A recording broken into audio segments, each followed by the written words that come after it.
Hello, welcome to the live. This live is about your belief systems, like why are you a Christian or whatever theistic belief you hold.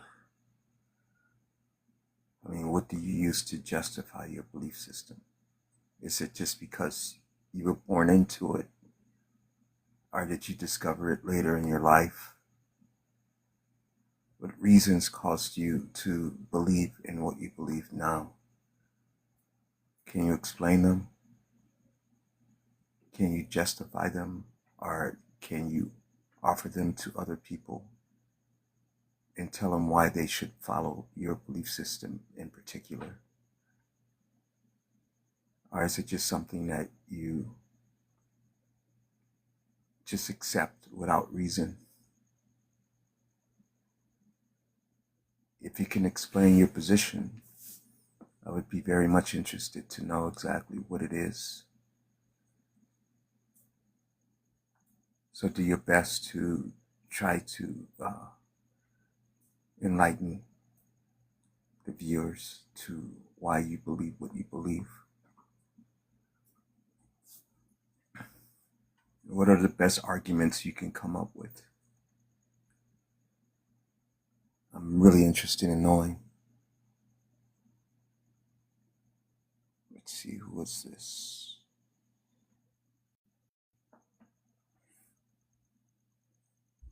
Hello? Man. Hey, what's going on? So I'm sure we all know about the mystery of faith, right? The mystery of faith. Could you Are explain it? you Christian, Catholic, No, or I'm not. what are you raised in? Well, I was raised as a Christian. I'm in the U.S. Yeah. I was Protestant, denomination of Protestantism. Can I ask what brought you to where you are now? To where you are now? It was just observation of reality. There's nothing to support belief in any deity whatsoever. Can I tell So, you something, man? what's that? Life is hard. And excuse my language, but shit ain't sweet. Yeah. Um, you ask God for patience, he's not going to give you it. He's going to give you a situation to be patient in. Well, why would I ask God anything? Well, you think he's not listening, but he is. I think he's not there. It's not a question Well, if he look, doesn't man. have I ears. mean, you can deal with the whole argument of what if, but look, man. I'm not saying what if. I'm I saying mean, what's. I mean, no, I respect your opinion through and throughout, but I will say that, there comes a time where we all reach the end of our lives, and we always think about what if, what could we have done back then? I mean, do you think about I don't. choices you could have changed? Sorry, what are we talking about, guys? How old are you, sir? Me or him? No, I'm no. a retard. I like biscuits. I like biscuits. Stop this guy. Like, Poor kid. yeah. If you're 18 and over, you can request up. Otherwise, Do I sound 18 and over? yeah. How old are you? 24. All right. So you're How, safe. how old are you, man? Oh, I'm 61. You're shitting me. Oh, serious. No, there's no way. Yeah, way, man. I am 61 years old, so I've had a lot of life experience. And you have an accent to you. So What's that? you have an accent. Where are you from? I'm from Los Angeles. Español. Habla español. Nah, I don't speak any language other than English. Oh, sweet. All right. Well, my mom's from Spain.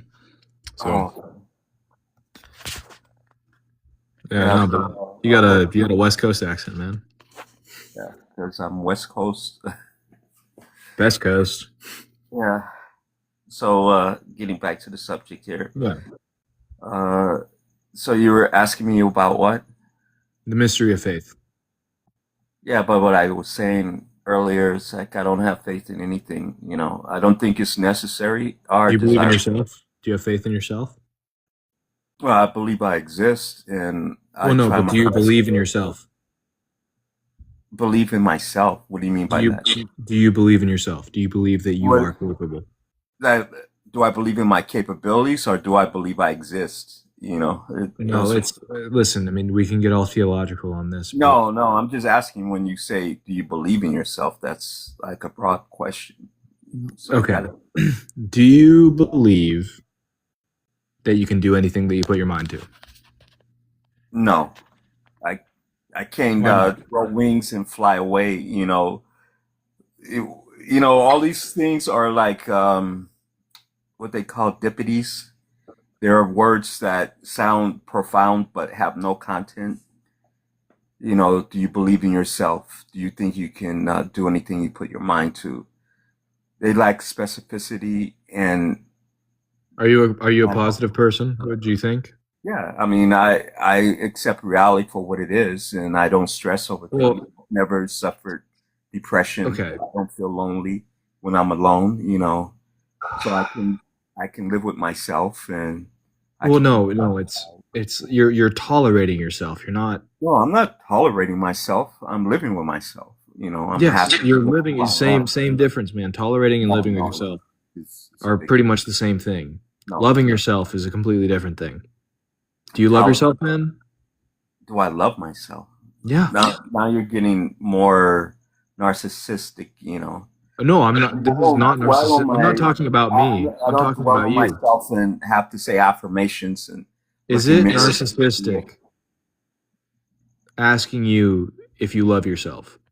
Yeah, See, because narcissism is about talking about but getting myself. getting back to the God situation. Wait, you're saying I'm narcissistic for No, asking no, I'm you not if you saying love you're yourself? not. Listen, dude. Let's get back to the God situation. Getting a little off track. Gotta No, rein no, in. no. That's not off track. It's a part of the same thing. But like No. you're saying it was narcissistic if I asked if you What I loved feel yourself. for myself, how does that relate to the existence of a deity? It relates a lot, man. Oh, then explain it. Love thy neighbor as you love yourself. Wait, hold That's on a second. Abby, could you post in the room if you're over 18? Whoever wants to come in, post that you're over 18 wait, because so it's narcissistic to ask if somebody loves themselves? no, I said that gets into narcissism when you're talking about loving yourself. It's like you have to uh, basically affirm that you're a good person and that this and that. I don't go through that. I don't um, wonder if I love myself or not. I just go through life and I do my best. I enjoy myself and the people around me, you know, to the degree that it's deserved. And I try to view reality So you live in moderation. as possible. What's that? You live in moderation. What do you mean by moderation? That I don't go through extremes, or No, it's I not mean, about extremes. It's just like you. I'm not addicted to any substance. If No. I'm not talking about substances or anything. I'm talking about you don't. You're unable to take chances. You don't. You don't have faith in anything. I'm able to take, I mean, life is a chance because it's precarious. Yeah, but you don't have faith in anything. See, it's I it's don't not have. even it's not even about religion anymore. It's just that you don't have any faith at all. So why does that matter to the existence of a God? No, it doesn't have to do with God anymore, man. I think No, this is like I'm talking about God. That's why I have this live open. oh I no, don't no, want. no, man. I just think it's a you issue. It's because like Well, maybe if you have it's some. an issue, that's not the subject of the live. Uh, Hey guys, I don't know why I got added to this, but what's going on, man? Talk to me. What's going on? What is the Yeah, no, proposition? I don't think he's doing good. Can we check on him?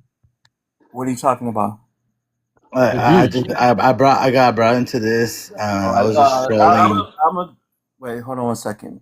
What is the proposition? What is the propaganda? Yeah, but if you want to talk about the subject, I'll allow you to stay up. Or if you continue Well, in this form of dialogue, I'll drop you back down to the comment section.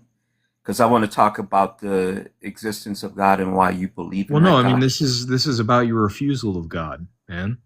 Yeah. Do you want to talk about the subject or not? No, I can continue to talk about the Okay, then subject, but keep online, please, on the subject. sure. So, why do you believe in God? Could you explain that? Because I grew up in a very religious family, and I've been a believer my entire life. I lost my faith for a period in time when things got really bad. I can't really specify, but I lost a couple of good friends and family members, and I wondered why I'm here, right? Yeah. And you know, Can you guys hear me? Yeah, I can yeah. hear you. Yeah, go ahead. Oh, you okay? Okay. Yeah, do I you didn't want mean to interrupt. Sorry. conversation? No, you're good, but I lost my faith for a while, man. Can I will not lie to you. Oh, go ahead. Sorry. It's human nature to be lost. But man, it's belief is a really important thing. It's not exactly about believing in God only, but it's about believing in the people around you. It's about believing in. It's about believing. Yeah, it's just about believing, man. Yeah, but I'm not talking about believing. I'm talking about believing in a God. And Can I say something? Yeah, go ahead, man. Go ahead. Okay.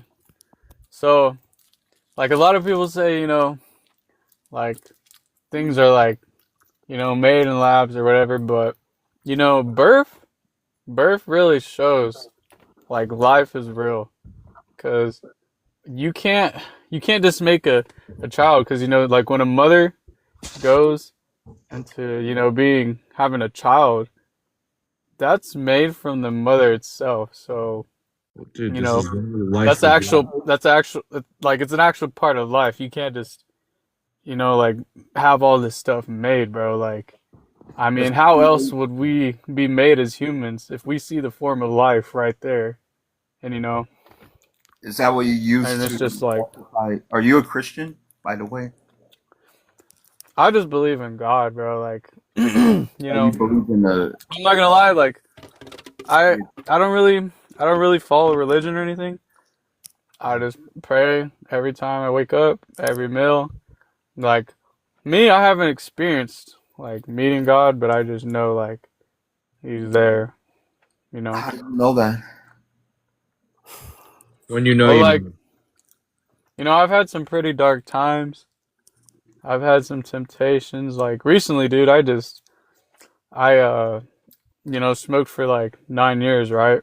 And I was just like, man, is this really what God wants me to do? I just, quit it. And after that, every day I've been praying, and I don't even have the urge to do it or anything. And it's just like, Hey, can I say something real quick? What's that? I'm gonna leave, but I want to say something to the host. Go ahead. Go ahead. Look, you seem like a really decent guy, and I can say that from the bottom of my heart. You sound like a really good man. You got a good head on your shoulders, but I want you to do this. I want you to take some time, sit down with yourself, talk. Just get all that gunk out of your head. And it's not even gunk. It's just there are things that you think about that you don't want to think about, but you still do. But I want you to sit down in complete silence and think: is there a creator? Is there a reason I'm here? I want you to look into your own existence. That's all I want you to look into, man. I used to be a Christian, so why do you think? I understand that, but it's just I'm saying, why do you think I stopped being a Christian? What made you lose faith? Can I ask that? Is that too personal? No, it's just observing reality and what's being claimed. The truth is what corresponds to reality. So do you believe in the truth? that's what I just said. I said the truth is what corresponds with reality.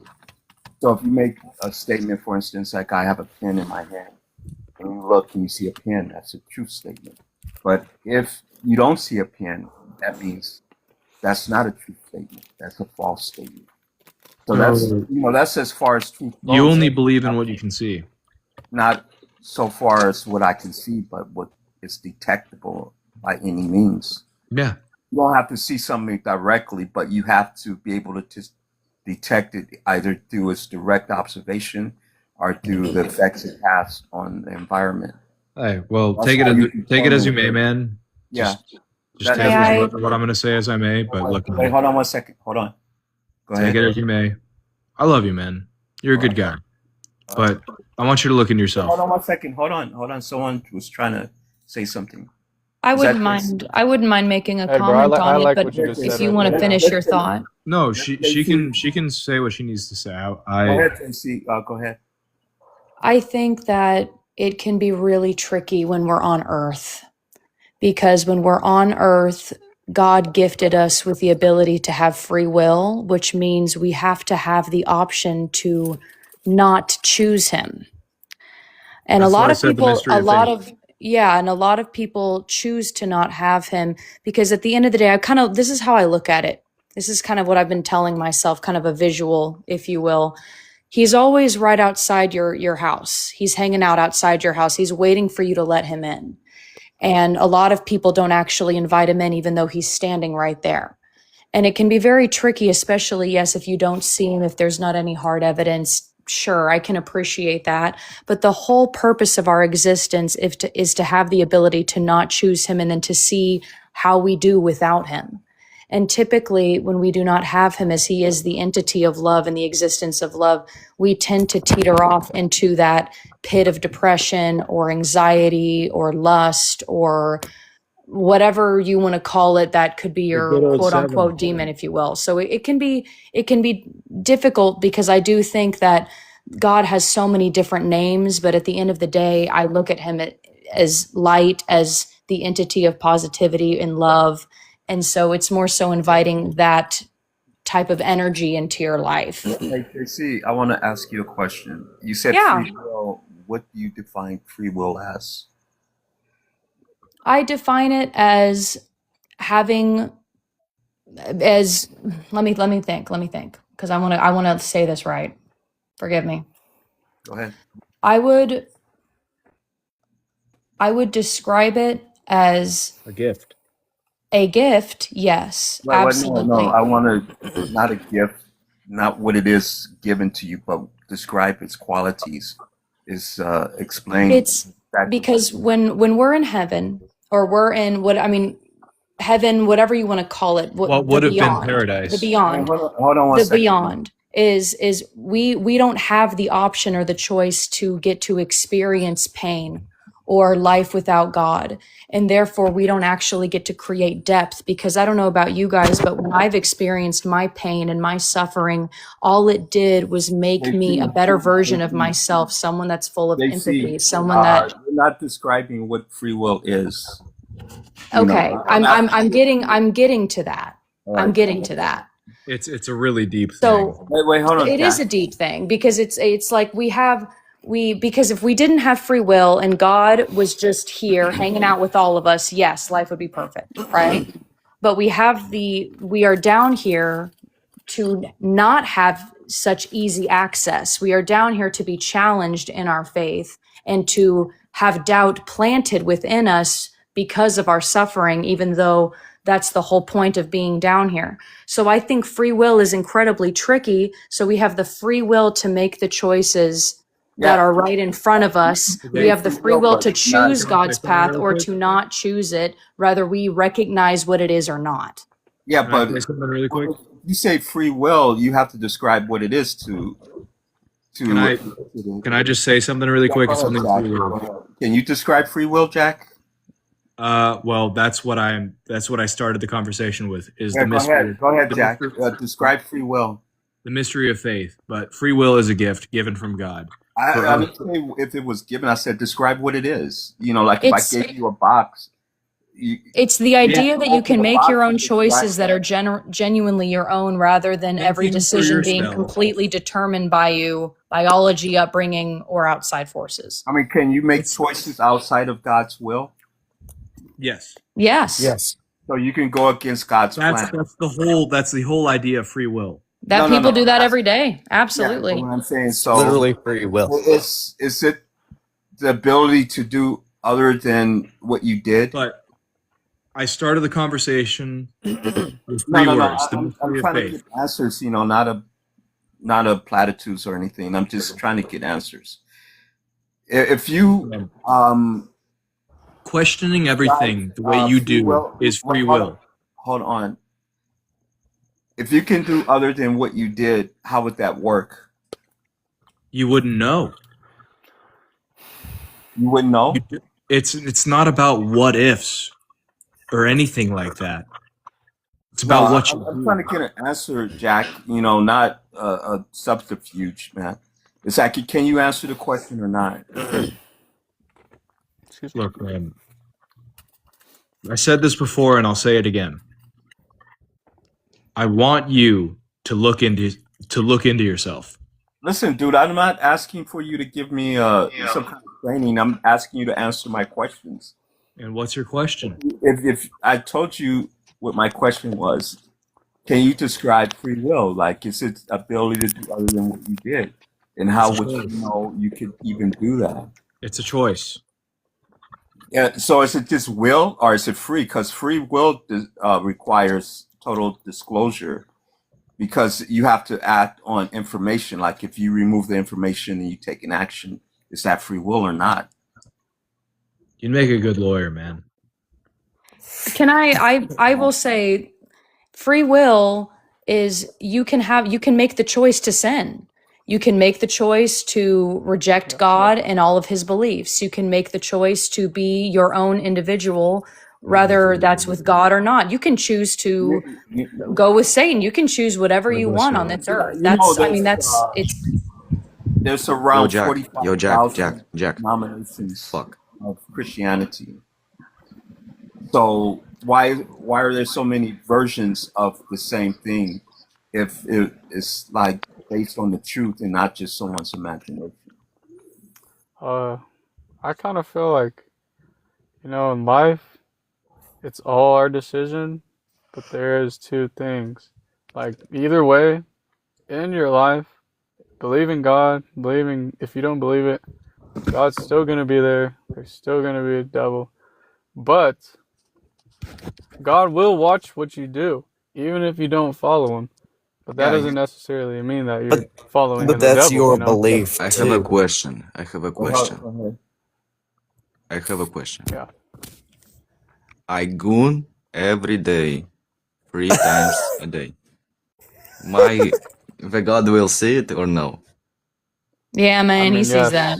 Yeah, he sees Yeah. that. Well, I might I mean, keep it's going.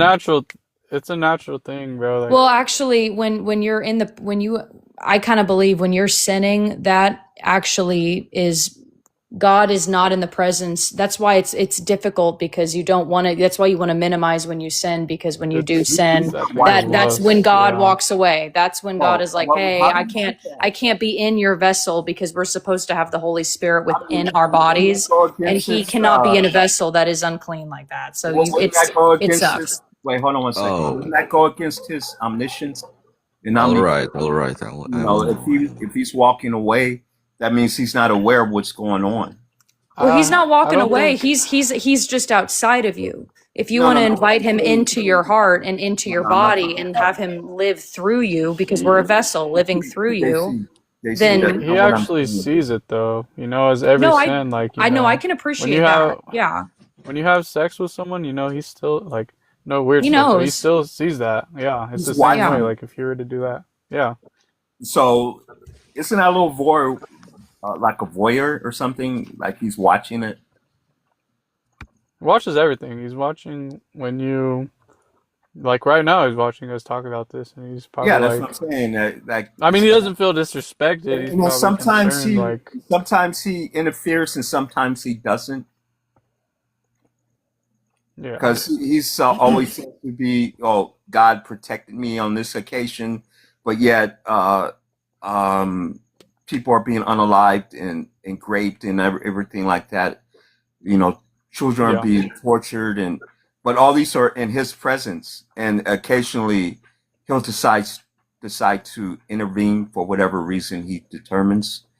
But most of the majority of the time, he just watches. Yeah. I feel I like think when it's you, like, it's die, really hard. more when it happens. I have a question. Go ahead. Why God didn't stop Hitler? Like Hitler was killing niggers and other people. Whoa. I'm sorry, but why didn't God stop it? Because it's not that simple. It's Yeah. just not. It's just not that simple. People, God can't come. God does not hold come on, down JC. and just Hold on, completely JC. wipe away the earth and stop JC, anything. hold on.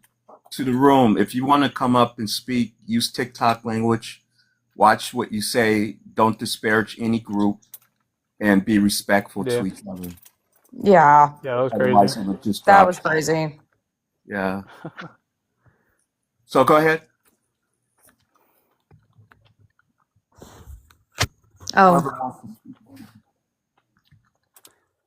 where were we? Well, you were right though. Like, yeah, God could have stopped all that. I mean, like, that was just the world itself. You know, like, I Yeah. feel like there's a deeper thing that happens that we don't see. You know. Well, and unfortunately, I think in the most harsh way possible, which is very complex and so hard to even talk about because it is all so tragic and it's so devastating. But the depth that we Yeah. gain, the reality is that when we suffer and we have pain, we gain a certain level of depth and empathy, and we gain a certain level of understanding. And I think when we die, we get the rose-colored glasses ripped from us, and we get to really see all of the dots connect. Because when you really think about eternity in heaven, just 100 years down on earth is nothing, right? And So so what the happens? depth that we JC, gain, what happens to the miscarried babies that are not? I think they go right back up to heaven. I think the Are they God, living?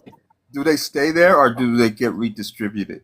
I think it's up to God. I don't know the answer to that, but I think, why couldn't they come back Yeah. down? I think God always has a way of making something beautiful from Yeah, something but evil. I thought it is appointed for man to die one time and then the judgment.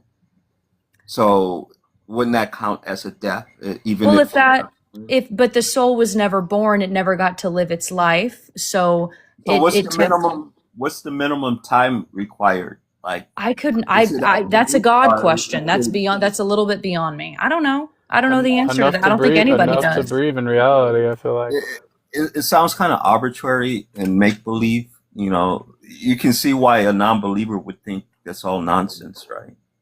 I mean, you could at least understand Why'd you stop believing? You know, like, because, like I said, it doesn't correspond to reality. You know, the book is was it because you the were Bible. religion or just Wait, hold on one how? second. The Bible is a book of blood magic and talking animals. So you know, that belongs in the fantasy section, not. So have you read the Bible? Yeah. I grew up as a Christian. You know, What I mean, kind of I'm not Christian? a, Like what denomination? I was a Scotsman Christian. I hope you understand what that means. You You know, know, can I just say something real quick? yeah. Like, Go ahead. um, what's it called? Like, I'm not really Catholic or anything. It's just like me growing up. We just always went to church. We're always told to pray. And, you know, at one point I questioned, like, okay, am I really speaking to someone? Is someone actually answering my prayers? And then later down on the life when, you know, I had a lot of hard times, um, like really hated myself at one point, like, you know, actually try to give up, actually try to, you know, end it a lot of times, like really bad, you know. And I just felt like that's not what the world wanted me to have happen, or God. And now I just feel like, you know, even though I never speaked, I felt like my prayer was answered because, like, we as humans, we're all supposed to be here for a reason. You know, you don't have to believe in anything. What your heart desires is really what, you know, you'll follow in your life. Like, if you want to follow, like, doing all these, like, horrible things, you know, partying, drinking, like, you know, at some Are points that's those fun, horrible but things? Partying and drinking? I mean, I've lived it, bro. I've done you know, countless things, countless, and How old are you, Carlos? I'm 22. 22, and you've lived it. Yeah, bro. Like I started doing stuff young, like 13, you know, Yeah, I got you. Well, I'm like 46. And let me just introduce myself. I'm 46. so I'm from Tennessee. I live in the Bible Belt here. I am a non-believer, by the way. Um, you can call it an atheist, but um, looking from my perspective, I like to just say I don't like to label myself as an atheist. I just do not believe in religion, any religion. Well, that is an atheist by yeah. definition. Yeah.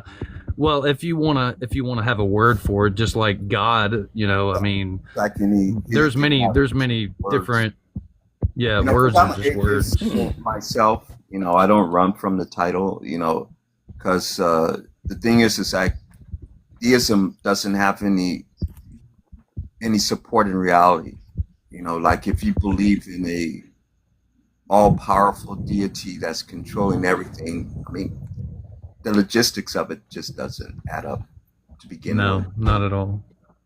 So it's just a nonsensical set of beliefs based upon it, usually indoctrination. I mean, if you be honest with it. Do you guys feel like that way because like a lot of things by the book, you know, like trying to, I don't know if you never like tried to experience like, praying on your own and, Yeah, I'm 46 and I grew up as a Christian. I was going to church, but let me explain something to you. When I say I was going to church, it was more like when I was younger. I wouldn't say being forced, but I was taught, hey, going to church on Sunday is good, and it's the right yeah, way, and it's the only way, and that's not. I'm 46. I got 3 kids, and I didn't raise my kids like that. I raised my kids on the edge of freedom. They can be and believe whatever they want for that very yeah. reason, because of the way I grew up. I didn't get that option. So, but for me, I I mean, was the same way honestly, too. I'm not against people who do believe. I'm not Yeah, a Christian hater. I don't hate Muslims. I don't hate anyone directly just because of your religion. I don't believe in that either. I don't believe in hating someone just because of the way they were brought up and the things that they want to believe. Let them believe if they want to believe. But like when I look back at it and just reminiscing through the experiences that I had growing up, religion to me is for one purpose and one purpose only. And it's simply because there is no answers to the questions of what's after life. It's a comfort food, basically, for your thoughts. And that's what I mean, check it out. All right, so is everyone here in the room from America? yeah, Oh, I am. Okay. Yeah. Okay. So let me put it into perspective of what I'm trying to say. So the possibility of you being born under a different religion if you were not born in this country are great. yeah, The percentages are outstanding, in fact. So what I'm saying is like if you were born in a different country, there is a great chance that you would not be a Christian. There's 5,000 different religions. Christianity is over 2,000 years old. yeah. Like And there my dad, isn't, he's from Mexico City, but he still believes in God. Like it's not really like Christianity. It's just like you go to yeah. church, you pray, and that's it. Like that's all it is to it. There's no like extra stuff, like going back to the history. It's just read the Bible, pray, and that's it, man. Like Yeah, I have nothing against that. I honestly don't, and yeah, that's not, that's not what a lot of people seek out like, oh, I want to destroy this religion, and that's just simply not what Oh I'm yeah. trying to do. If someone comes up to me and they say, hey, I believe in this, I believe in that, I'm gonna shake their hand and say, congratulations on seeking out what you want to seek out as an individual. That's fine. I'm Yeah. totally not against that. But for someone to force their religions on me at my age, um, Oh yeah. yeah, I'm just like, bro, you have no idea of the stuff that I've been through and the things that I've experienced myself. So, can I sit here and tell you that there is no God? Absolutely not. I can't say that. Just as well as you can't tell me that there is. There is no Yeah. right or Exactly. wrong answers. Honestly, when it boils Hold down on. to it, the only, Seamus. huh? No, I was speaking to a new person that came up. Oh. Seamus, Hello. hey, what's up? Do you want to add to the conversation? I was down in the chat talking about things, but I'm perfectly content to listen. If I'll just introduce myself very, very quickly. I am a 66-year-old, 10 months, 5 days, 3 hours, and 44-minute lifelong atheist. I am an agnostic atheist, which means I don't know if there is a God. I am Gnostic about many other things. I know about other things. And I am an atheist because I have a non-belief in any deities, not just the Christian one, but any of them. Right. Same with me. I'm similar in that situation. I've just put all religions, deities, and everything in the same bucket of fantasy. And I treat them with the same difference I would the Easter Bunny or leprechauns. Exactly. Yeah. So we can't I definitely just prove I any just of those believe in don't Jesus and exist. that's it. We can't prove any of those don't exist, but we don't really have to give mental energy to things like leprechauns and such, because people gladly Yes, say it's not that's real. correct. I don't, before TikTok, frankly, I got on TikTok about a year and a half ago. I never really gave the whole thing much thought, but there are so many wonderful lives on TikTok that discuss this subject. And I don't think there's anything wrong with me coming on and adding my atheist perspective for people. Since I didn't come out of any religious trauma or anything, I too am not very super anti-theist. I'm kind of cool with people believing whatever fantasies they want to believe. It's fine. Just as long as it doesn't get into. I live in Texas, so I am having a little problem with religion at the moment. Yeah, politics. Yeah, Yeah. because it's in politics, and as long as it isn't in politics, isn't making laws along religious lines and things like that, and people are just doing it for their own comfort because they're afraid of what happens after their cessation. I don't have a problem with it, not really. I mean, that's my main issue of starting this life, is because of the political aspect of religion and how it's used, because it's dealing with part of the brain that doesn't really interrogate beliefs, and that's dangerous when it gets into other aspects of life. So I have one thing to say. What's that? I have one thing to say. I feel like with the politics, I feel like a lot of them fake that though. Like with trying to push out God, because I feel like a lot of them are like, "Oh, we believe in God too, so you should, go our way or vote this way." And I feel like a lot of them just use it because they know a lot of people out here in the community, believe. So I feel like some of them are fake, but some of them actually do, persuade that way.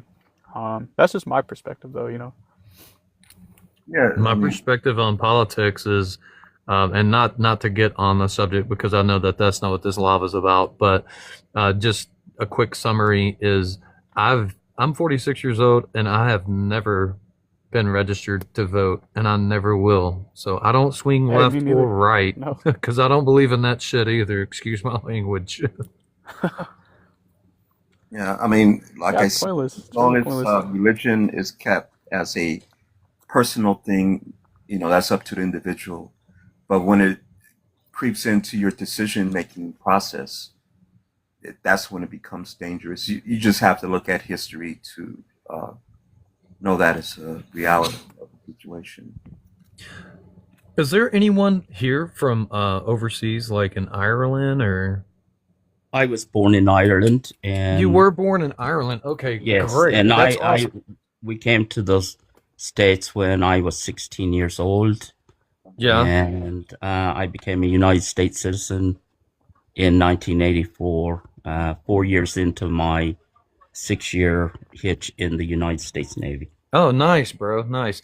So I have a question for you. I saw something on a YouTube, and I just wanted to touch on this real quick because it's a direct question to you, I guess. So I saw this guy on YouTube, and he's at home in Ireland. He was born there.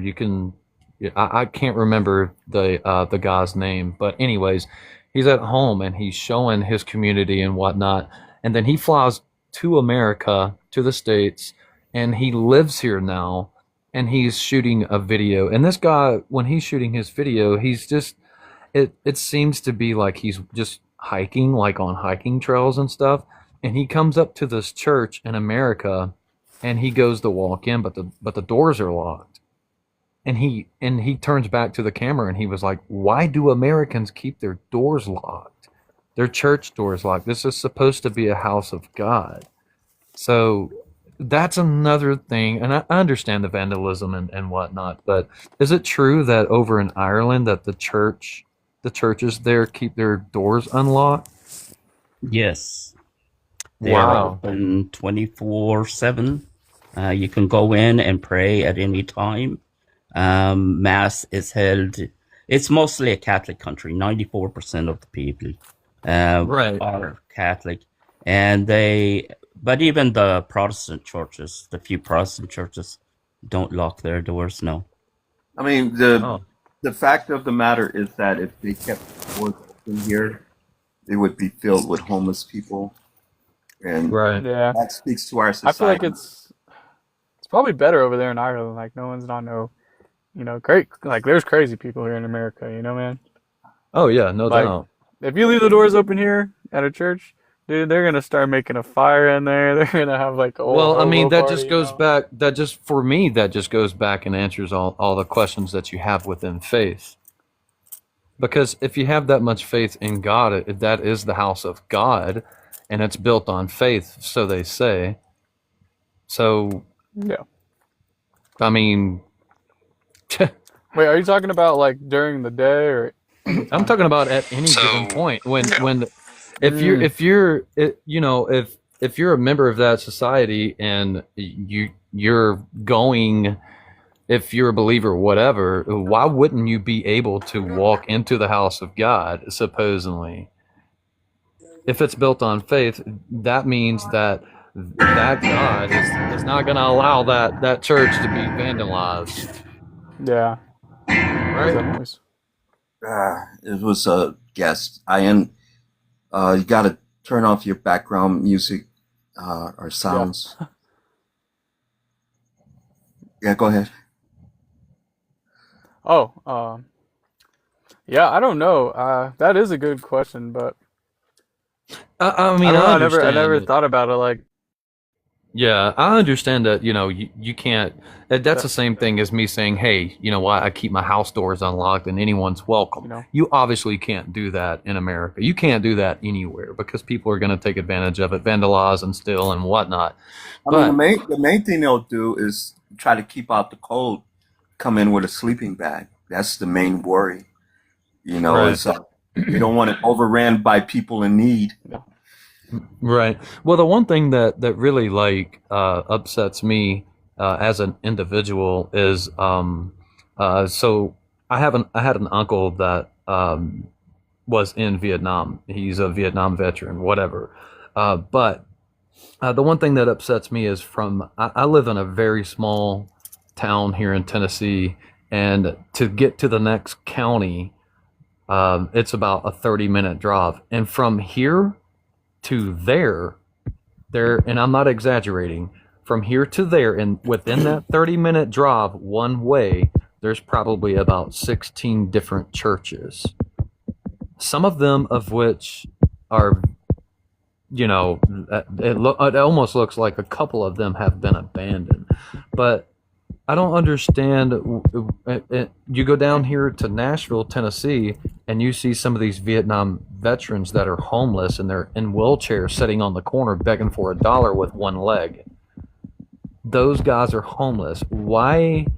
You know, I don't understand why the need for so many churches, and how come we can't find a way to house some of our Vietnam veterans within these churches, considering we have so many I here. mean, that reminds me of an experiment online that was done where they called around to different churches asking for baby formula and how often they were turned down. Yeah. It was enlightening. That is a big thing too. Dang, they must really fund churches more than. Oh, they definitely do here, brother. Yep, they definitely do here. In fact, I think we got a new one being built. You'll see like these family-owned and operated companies up here, businesses, whatever you want to call them, and it'll be a building. And if they get to the point to where they can no longer support their business or whatever, and they drop out, a church will literally come in and take over that spot. That's their opportunity to get in there. And there's just so many churches around here. And when you drive around on Sundays, this is, like I said, this is a small town. There's not enough people in this town to support all these churches. And I don't understand why the hell they keep being built. I mean, I know it's kind of irrelevant, but then again, it's not, because if it's happening here, there's no telling, you know, how many churches are within the state of Tennessee.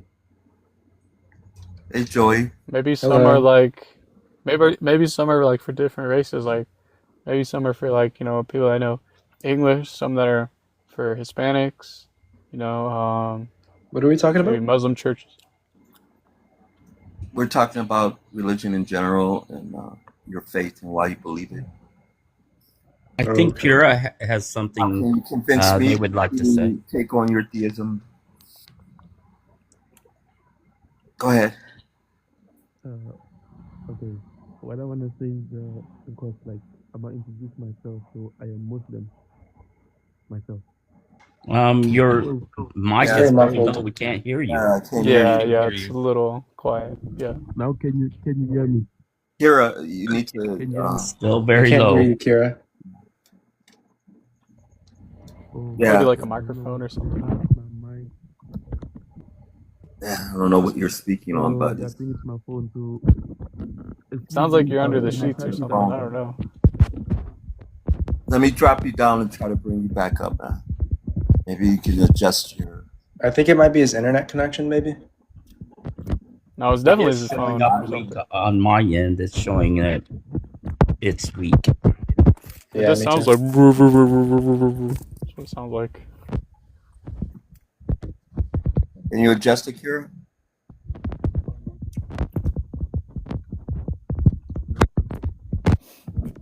Yeah, just request back up when you think you have it fixed. I don't think his audio was working well. This live's been pretty chill because when I joined in, it was pretty chaotic. Yeah, I mean, I try to let everyone speak their piece, you know. Yeah, it's been pretty Don't cool. allow people to attack other people based upon their group affiliation. Because, you know, I'm an atheist, so I think it's all nonsense, but I let people have their Did say. that Jack guy get kind of you? He kind of sounded like he was getting a little agitated. Like, I mean, don't get me wrong. Like, yeah, you should. I mean, you don't have to push your belief, but like, I don't know. You don't like me. I'm not telling y'all any of y'all to be like, oh, believe in God or any of this. I'm just telling y'all, like, I mean, if my they have a belief in, like, position and they want to evangelize, I just want them to support their yeah, that's belief what it, in facts. like, I felt like he was pushing it too much, you know. Yeah. So what are your besides the host? What are your guys' faiths? Or I beliefs? just believe in God, man. That's really all it. Like, More like agnostic type. Lifelong I'm atheist. I'm nothing. I just pray and that's it. I'm a non-religious atheist. Gotcha. Yeah. I mean, I would like to have more deists up in order to explain their belief systems. Because a lot of time, from my experience, people believe what they're indoctrinated into. And that's borne out by the statistics of what you're likely to be if you're born into a certain environment, Of course. you know. And that's facts. That's not even an opinion. That's actual facts. You are. It's just like me saying, okay, well, how did you find out about Jesus? How did you find out about God? Who told you? Where'd you read it from? Okay, well, how did you hear about the Cinderella story? From someone else or from a book or from a movie. You were taught. You were taught, and that's part of the reason why other than reading the Bible through and through, it's part of the reason why I am an atheist. So Yeah, when it comes to the Bible, especially, I just see it as a book of blood magic and talking animals. So yeah, I can't live my life according to that kind of stuff, you know. no. And if you read the Bible, it's alarming how Satan didn't kill one person throughout the entire Bible. Never killed one person. Well, But it's God, Job. During but Job's trial, but that was by permission of God directly. That was by right, He edict. didn't do anything independently. right, exactly. That's what I'm saying. But under God's command, there were literally hundreds of thousands of women, The whole children, world, the whole men. world, you Yeah, know, except for 8 people at one time, and that's a huge bottleneck. And you need I think it's at least 10,000 individuals to have a viable gene pool. You know, it's a huge amount. About So right. We 8 almost people is didn't not make it going to do it. as Homo sapiens. We had a pretty big bottleneck during about 45,000 years ago, where our population went down to 125,000, and we recovered from it because we had a large enough gene pool. But Neanderthals and Denisovans didn't make it. Yeah, I mean that's what I was saying. You can't do it with 8 people, and then you have 2 people from the beginning, so you have 2 major genetic bottlenecks to deal with, and that doesn't add up at all. nope. How were you guys introduced to, like, religion or, believing in God? I mean, myself, it was from my youth, you know, from my family, Yeah. like most people. So as I became older and was able to really look at what was being said and claimed and how it matched up to reality, it Do just came out pure nonsense. do any of your parents, like, believe in God or any of that? No, they did not. Being Both of my 61, you know, they're long gone, but Oh, yeah. yeah, they had religious beliefs, you know. They ever try to push it on you? Or, like, maybe change your perspective? Not really. I mean, any more than any Christian tries to proselytize or talk about their faith, you know, they weren't like heavy-handed about it. But Yeah. and then being on the West Coast, I have more opportunity to have more exposure to other faith systems as well. So I'm not in the Bible Belt where I'm just inundated with just one perspective. Right. For me, like, I mean, this is like kind of, like, it wouldn't really make sense because I'm over here saying I believe in God, but it's been a while since I've, like, read the Bible, But you know, every day I still pray and like still like ask and seek for things and There's nothing wrong with that, Carlos. yeah, You know that's a personal thing for you, yeah, uh, and people just because they don't believe in religion or something like that. That's what I was saying earlier. I don't think it's right that if someone personally feels like, hey, I'm gonna sit down and I'm gonna pray, and then when you come out of that prayer, if you're feeling better about any type of situation, then good for you, bro. yeah. You know, Exactly. That's and exactly and how it that's is. the way Yeah. it should be. But that doesn't mean that I believe in it. Yeah, yeah, no. You Exactly. know what I'm saying? So, For but sure. who's to argue with something that makes you feel better? Yeah, because like the saying is like, I don't know what you've gone through, so I can't just tell you like, oh, hey, go ahead and believe in God and start praying. Like, I don't know what you've been through, so I can't change your belief and tell you like, oh, it's all rainbows and sunshines. Like, no, I just cannot say that, you know? Like, I'm not that type of person. Like, Yeah. you know, even though like I don't even know you, that doesn't mean that I'm gonna be mad that you're not believing in God. Like, dude, I don't even know you, Well, but I'll still wish the best upon like all of you guys in this, yeah. life. Well, from my perspective, throughout growing up and being around Christians a really good portion of my life, my younger life, anyways, Yeah. I have always been frowned upon from the day like um, I just had I just had this confrontation with one of my cousins, but I Yeah. won't go into the whole spill. But he's a Christian, and he doesn't really support me because I'm a non-believer. Yeah, But exactly. um, and I told him, it's not about, you shouldn't be judge. You shouldn't be judging. Exactly. For one. But growing up, I was introduced to Christianity through school, Yep. through through society. Anyone here in Middle Tennessee can confirm that as well, because they call it the Bible Belt for a reason. And then, like I said earlier, I read the Bible from front to back, and I went to church a few times, and I just put two and two together basically, and I've actually did some research when I was younger, and I was like, why am I feeling the way I'm feeling? Why am I questioning the things that I'm questioning? Let me look into it further. There's got to be a reason, because I'm human. I'm allowed to question anything that I want. Yeah. So I did my research, found out that there's 5,000 different religions. Yeah. And 45,000 denominations of Christianity alone. A lot. Yeah. yeah, and then and also reading the Bible, and it's like, what the hell? I mean, bro, none of it makes any sense. Like, no matter how many times you read it, and it's not to decipher it, it's to because when you read the Bible, they tell you that you're supposed to try to make a connection in whatever way comes forth to you. And Yep. I couldn't, for the most part, I couldn't understand a lot of it.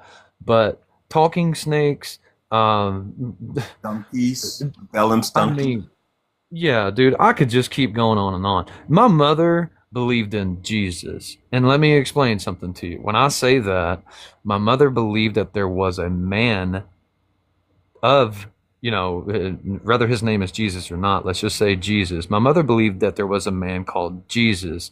Yep. And she explained it to me this way. She said, look, back then, in those times, they did not have the terminologies that we use today, because their dictionary and words were not as, the knowledge, basically. So when you say Jesus walked on water, Mhm. look at it this way. What if that man was just a prophet, and he was walking across the desert on top of a mirage, and people saw that, and they were like, oh, that man is walking on water, because they didn't have the terminologies that we use today. And Yep. That's a proven fact. It's written in history. For an example, in Nostradamus' book, he predicted 9/11. How did he do it? He said, 2 silver eagles fly into the twin brothers, because he didn't call them planes. No, but Crazy. that's the whole thing. You know, that's like a horoscope, for instance. The language is so vague that you can attach meaning to it from your own perspective. And that, you know, even if you look at the miracles that were performed by Christ in the Bible, they're related to other miracles that were done by other deities in religions around the region. Very So true. they're not unique. You know, it's all called syncretism. You know, that Mm-hmm. borrow from other religious what they call motifs and traditions to form their own. You know, that's just natural human interaction. Like you hear Right. stories, you modify those stories for your own culture, and then you just keep doing that. So Mhm. it's like cross pollinization, you know. Right. So I mean that's common throughout history. But the thing is that there's nothing really unique about the stories in the Bible other than they're from the perspective of those individuals and cultures. But they are still fitting into the same type of storytelling motif. That is very true. Yeah. Yeah. Yeah, So the Egyptian story of Osiris is almost identical to the Jesus story. Virgin birth, Mm-hmm. born around December 25th, The resurrection. and the resurrection of Osiris, of course. That's and Dionysus. Why can't I say that name today, right now? It's 4:09 in the morning, perhaps is the reason. Also a resurrection story. I mean, if you go to the Epic of Gilgamesh, you have the flood story right there. Yes, those were very common stories about huge, disastrous floods, and that also is a they were polytheistic in Inky and the Oh, story of can I the ask you survivor. guys something? Go ahead.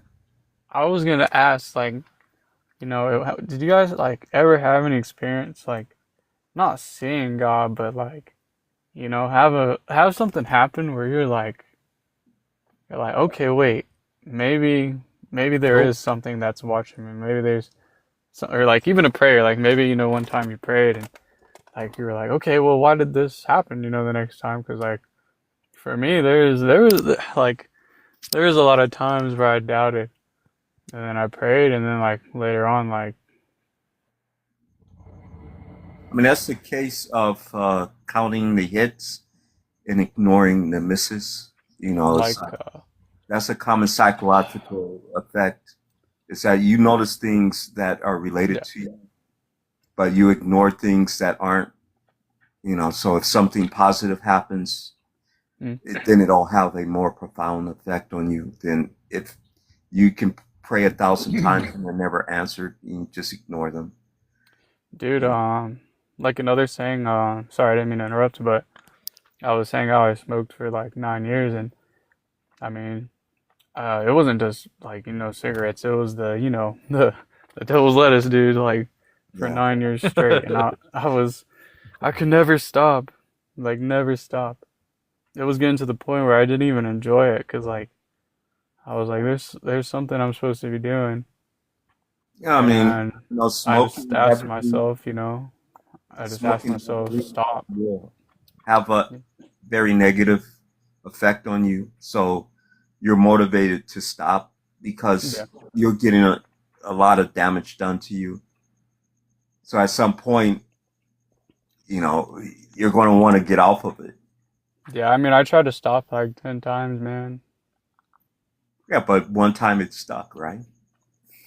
Well, yeah, it's been like almost 100 days since I stopped, you know. Well, my thing with like prayers, and things that you know, for an example, I had a friend he's a Christian and he goes to church every Sunday. Him Yeah. and his family. His family doesn't have the choice. They go. That's They go, typical yeah. from Mhm. yeah, that's typical from Christians. So he explained to me because we were having this conversation and he was like, "Why don't you believe, man?" Blah blah blah, and I explained to him, and gave him everything that I had pretty much, and I was like, "Why do you believe?" And he goes, Mm. "Well, there was a time me and I won't say his wife's name, but him and his wife were having financial issues, Yeah. and his lights got cut off. Like he didn't have any electricity. And Mm. that Sunday he had went to church and somebody wrote him a check to get his lights cut back on. And he looked at me. I am not exaggerating, you guys. This full grown man looked at me and he goes, and that is how I know God exists. Mm. And I'm like, bro, I honestly, dude, I love you. You're like a brother to me. I've known you since I was 12 years old. But I think you actually might have some mental health issues. If that is your legitimate argument for a God existing, because somebody found out that your lights were off, and somebody wrote you a check, and that is your solidifying proof of God's existence, Yeah. you might have some mental health issues, bro. Honestly. The thing Okay, is people use finding their keys as a reason. So that is not as outrageous as you think it is. My question on that though is, do you think the person that gave them had, if they didn't have a heart, if they didn't believe, do you think they would have just done it out of their way? Because like, me and you, bro, like, I don't know, some people are different. Like, we're all the same. Like, some of us would just be like, I don't want to help this person, but I'll put it to you like this. I worked for him. He was my boss. If I would have known that his electricity was off, yes, I promise you, I would have paid for it out of my own check. But I didn't know because I wasn't a community of his church. yeah. You know what I mean? But if he would have gave me some type of indication that he was struggling that bad and that his electricity was off, and me knowing that he had children in that house and he was a good person of morals, and it doesn't matter if he's Christian or not, Yeah. he is a good person. Mhm. Yes, I would have paid for his electricity bill. But And that's not, what from your heart? Like, is it from your heart, or is it yeah, just of like, course it is, man. Yeah, I would be genuinely worried that, for his children, and it was hot. It was dead middle of summer. He's Yeah. got no AC. You know what I mean? Tennessee's hot. So Yeah. So, and that's my genuine concern is, hey, he ain't got no AC. His electricity's off. He's got kids in the house. Not coming from me, even though I'm not a Christian. Yep. Yes, I would have paid his electricity bill if I would have had that indication that he was struggling. Yes, I would have. Okay, yeah. And that just goes to show you. I mean, and that's not really proof, but if something like that, let's just rewind a little bit and let's say I did pay for his electricity bill Yeah. and he found out, what would he would have been like, "Oh man, you know what? Thanks. I really appreciate it." He wouldn't have took that as an indication from God because I'm an atheist and he knows that. Maybe Sometimes people maybe he think, would have. I don't know. something some stranger does is motivated by their prayers. Even, a non-believer can do something kind to them, and they say that person was motivated by God in some way. Yeah. Yeah. They always. I'd give like the to say credit- something about that when I get a moment. Yeah, they give the credit to God, but not the blame. That is the pattern, basically. That is very true. Go ahead, Seamus. Here's the thing. I've been very fortunate in my life. I did start off life on a farm in Ireland, and then ended up again on a farm in Arkansas. So our family was kind of money poor, if you know what I mean. Never went hungry or anything because we grew our own food, blah blah blah. but we were always atheists. But we always gave to people that needed things. And when atheists do it, we do it without expectation of reward or fear of punishment. We don't do it because Matthew 25 tells us to do it. We That's just right, do brother. it to do it. And we give to people. I give to people all the time. I also give to organizations all the time. I've been fortunate in my life because I didn't always want to be a farmer, but guess what I do now? I'm a farmer. That's Heck right. yeah. I'm retired and a farmer because I did miss it in some ways. But not before I went out into the world and went to work for industry, and then I taught at a university for several years, and then I retired about 6 years ago. And I do think for people, our farm is pretty large, and we have plenty of excess vegetables and milk and eggs, and we donate those to our local secular food bank. Nice. Every week, and it's an ongoing thing. But we don't do it because I know that I'm not gonna get any reward other Recognition. than the endorphin rush that I get from doing a good thing. Yeah.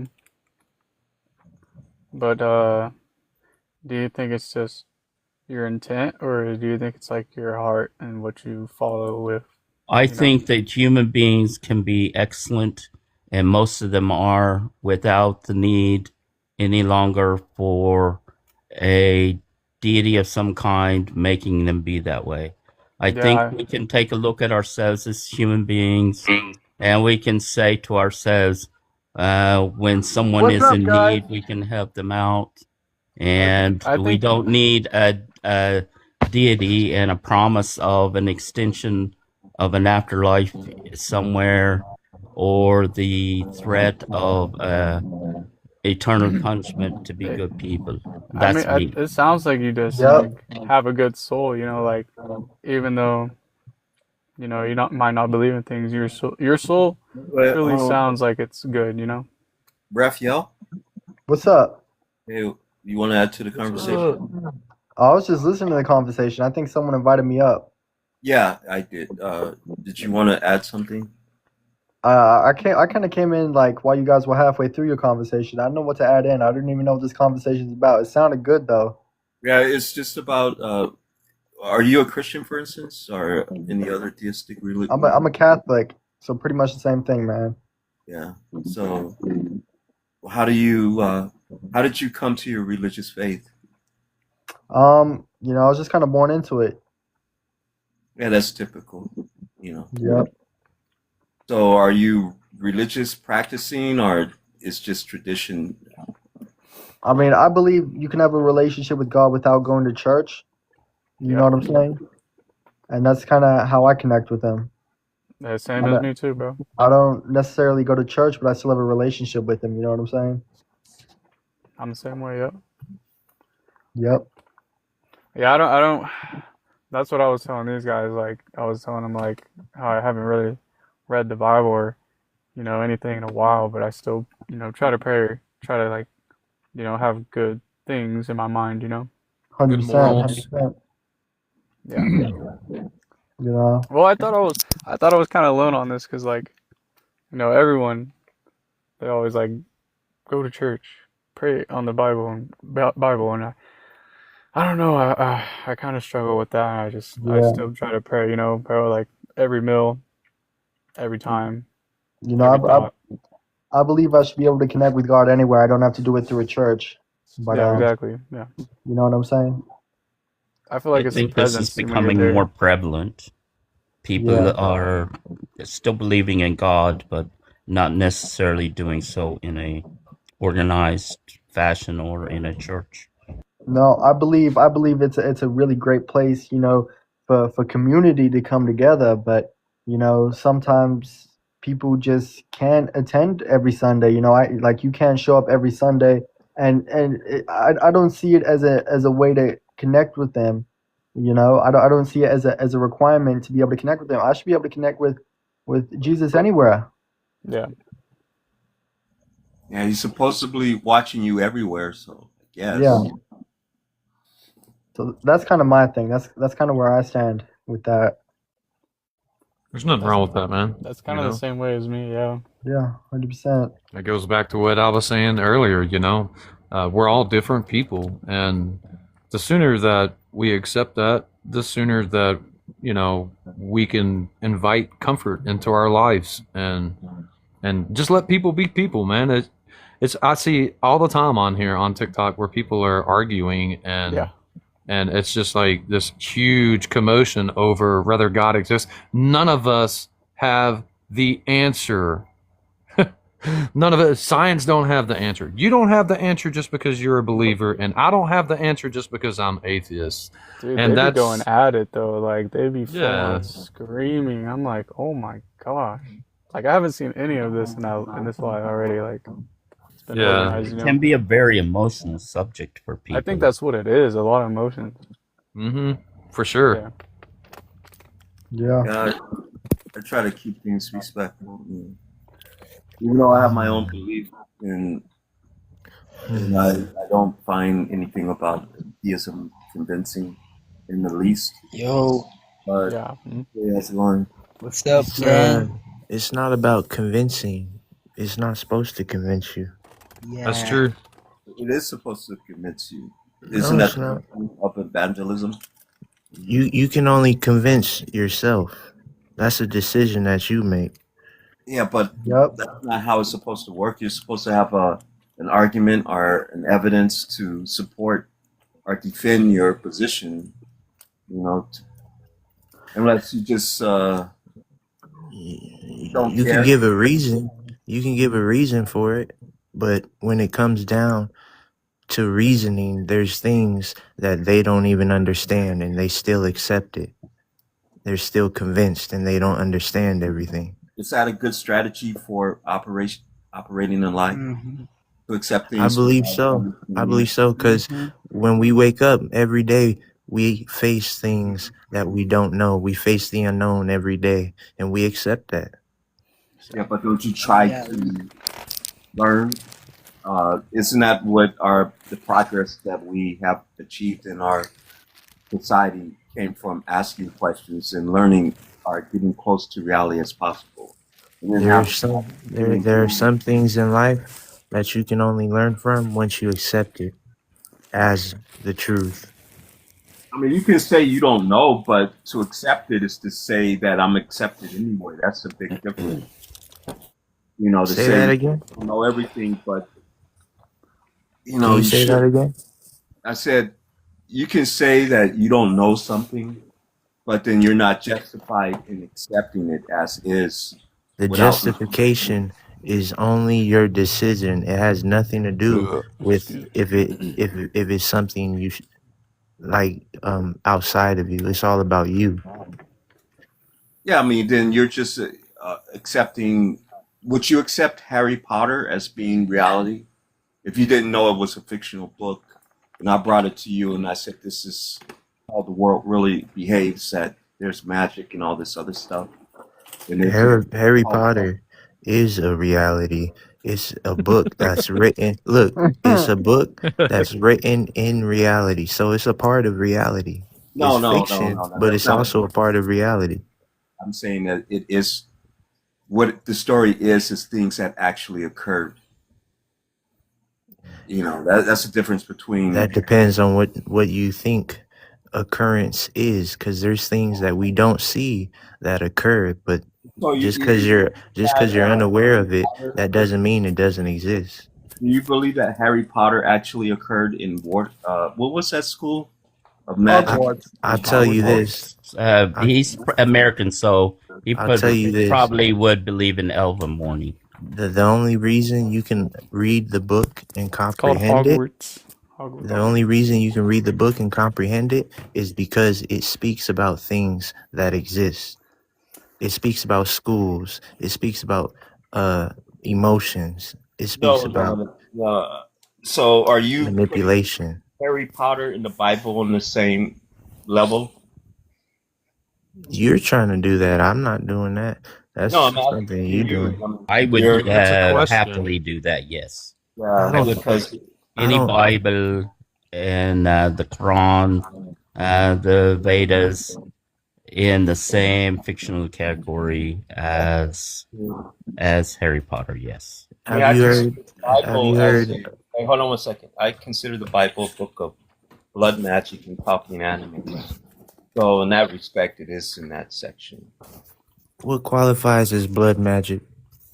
Like using blood to communicate with the universe and get forgiveness, atone, everything else is based on blood and the sacrifice of creatures to atone for some action that you did or whatever.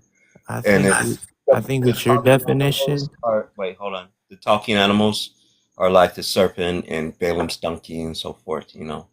So it's a fantasy book. It's mythology. It's written like mythology, especially when you look at the Genesis. It's pure mythology, you know. So Yeah, I couldn't decide which oral creation story it was going to include, so it included two of them. yeah, it's basically two stories melded together, and because it was the tradition of that region. you know, there's people that practice blood magic, and they say that it works. So that don't mean that it's fiction. Have you Yeah, ever tried blood magic?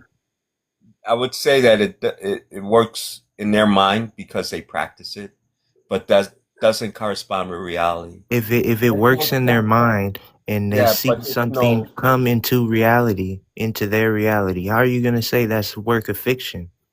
And So do you think they can see that's the how result of it. reality works? That you can say incantations over blood and then have an effect on physical reality? Is Yeah, that you couldn't call it fiction if it manipulates reality. how?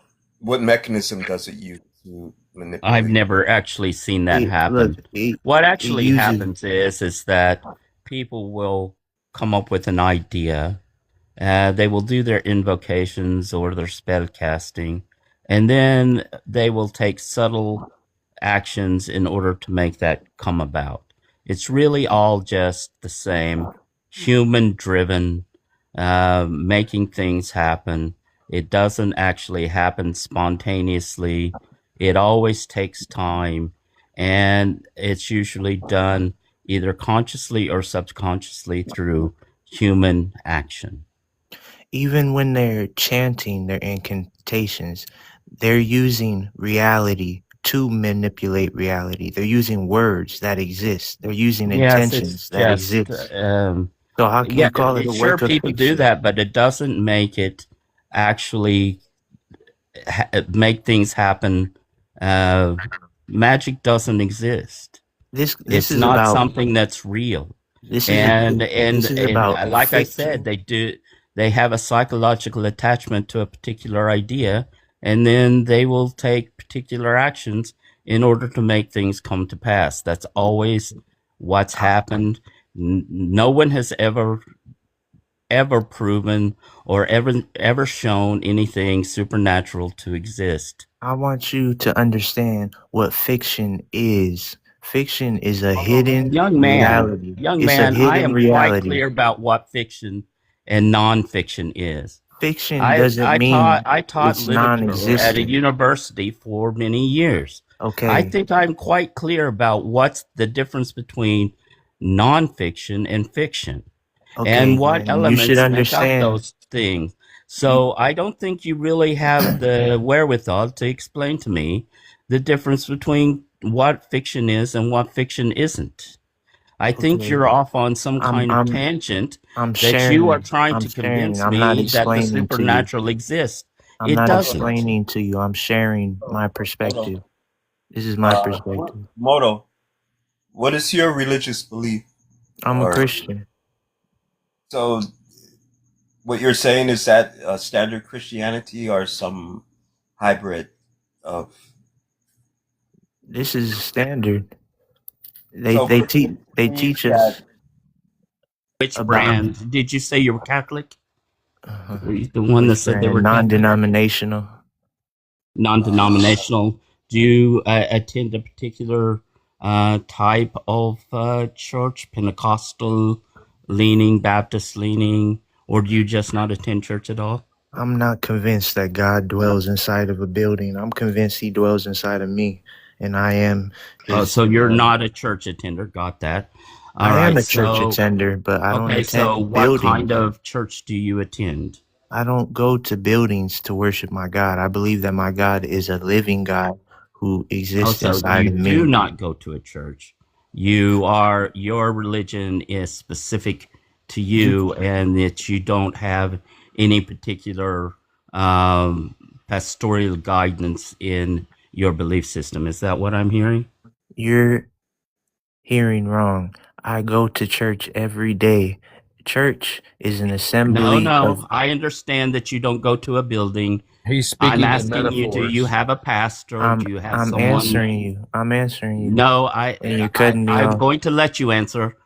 Then don't So I cut me get off. that you I don't go understand to your a question. building. You don't have to So clarify. I is understand your it. pastoral guidance directly only from the Bible, and you don't have someone else helping you out with that I have belief system? I have a living God who guides me. He's not found inside of a book alone. I mean, my position is, because I'm an atheist, that all religions and all faith systems and theist systems are in the same bucket. So I don't, even if you're a Scientologist or if you're a Mormon or if you're Catholic, Orthodox, Protestant, flavor, any of it is all equally in the same position to me, nonsense. Me But too, I as think well. it's funny. I think it's Agreed. funny that atheists say they don't believe in God, and when you look at the etymology of the word atheist, or not the etymology, like the prefix a means to be without, so to be without the theist. But you look at the spelling of it, you're calling yourself a theist, someone who believes in God. Isn't that funny? That It's is just a word, that man. would I don't be know. an incorrect assumption of what the It's etymology of the word is. The reason we talk about theism and the reason we talk about deities is because it has a great impact, as with you, on human behavior. It's part of human culture. Religions and deities are human inventions, I and they have understand. I understand atheism. they're pervasive within our culture. And mostly what we talk about on these types of lies ends up being only about Western style in the Abrahamic deity, one particular deity. However, there are thousands of them. If we were in India, we would probably be talking about the deity from a Hindu perspective. If we were in Japan, we would be talking about religion from a Shinto perspective, perhaps, or Buddhist perspective. You see, this is the thing. It's a human invention, and the fact that you need it is fine. It's fine that you feel like that you have a need and that you have a communication with something that's imaginary. There's nothing wrong with that. It's a bit delusional. It's societally acceptable though, and sanctioned. So you're fine. There's no problem. You speak as if imagination has no power. Imagination created the very technology we have today. Someone imagined it. You're holding some of my imagination in your hand right now, and you're using some of the imagination. But my imagination and my ability to create better integrated circuitry in my youth after I got out of the Navy, and the fact that much of that technology is still being used today is, yes, it starts off as imagination. Human beings have imagination, but what are we going to turn that imagination to? Are we going to turn it to fictional character? Going to turn that imagination to? Are we going to turn it to fictional characters, improving technologies, How about something practical? improving human life? by not relying on something that doesn't exist and actually helping one another as human beings. Which way are we going to apply our imagination? Are we going to apply it inwardly and towards something that doesn't really help anything make the world a better place and perhaps prevent our extinction from the planet? Or are we going to turn it outward towards a deity that has no power because it doesn't exist, doesn't do good, it doesn't do bad, all it does is nothing because it can't, because it's imaginary. I think Imagination should be applied to things like when I watched Star Trek back in the 60s as a kid, I noticed that they had the little flip communicators. And by the 90s, I had a little phone that flipped open like a Star Trek communicator. That was because the man that imagined that technology was going, hey, I want my phone to look like a Star Trek communicator. So yes, imagination can be, and fiction can be helpful in making things come into reality. But you know what doesn't, as far as I have ever seen, is deities. Deities just create conflict and consternation, and is a waste of that good imaginative if energy. somebody who created the cell phone would have listened to you, it would have never been created. It would have never came to fruition because it's just a figment. It's just fiction. Model. The thing is that you make your imagination line up with reality. You can The use thing your is, imagination to inspire creativity, but you can't create reality through your imagination. yes, you can. The cell phone is a perfect example. No, that was using the imagination to inspire things in reality. It was inspired by it, but it had to have a connection to reality. You know, it has to The reality was hidden. The Right. I reality was had hidden. to actually go into the lab and make better substrates and hold on. make the technology better. You know, the thing is, hold on, Seamus. The imagination has to line up with the principles of reality. But So you if look, you can say that the reality was hidden. The imagination is reality. That's why. you know, the thing is that you take your imagination and you say, I want to create something. Then you find out how reality works, like electronics, like electromagnetism, like other forces in reality that have been discovered, and you make them line up. And imagination can create things that don't line up with the real world. So they only can inspire things to the But extent those things end up as a reality and become reality. So how are you going to separate imagination from reality? It's a hidden reality Are you that you listening? haven't discovered. Are you listening to me? Are you listening to me? Imagination is Putting a you on hidden pause. reality. That's Listen, why the ideas can come to life. Imagination is the beginning. the thing is It's that the hypotheses. It's the beginning. And then you have to take the actual things that exist in the world and make them into something real. Model, hold on one second. I'm gonna bring you up later, but I just wanted to make a point. Is that you can imagine things, then you learn about scientific principles, and you try to bring your imagination into the real world, but they have to correspond with the real world. You can't just create through imagination. So imagination can lead you in a direction, and you can have an idea, and then you can build upon that idea based upon the principles of reality as demonstrated. So you can't think, oh, I'm gonna create a phone and just make a cell phone out of coconuts. You know, that's not the way reality works. Yes, I didn't imagine. Okay, so I'm in the lab and I'm going, I really, really, really want to get twice the number of transistors onto this IC.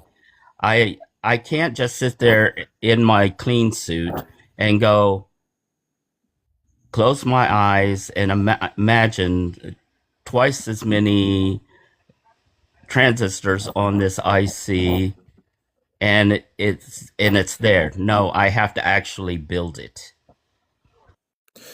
Okay, you understand that there are things in reality that have been hidden, right? And you haven't discovered. Like Yeah, things there are like lots of things things that that are we don't out know in yet. space. Things that Yeah, are but out in what do you mean by space. hidden? Because Huh? hidden They're not implies a hidden. They're hider. just not known yet. That Hidden makes it implies hidden, a hider. What do you mean by hidden?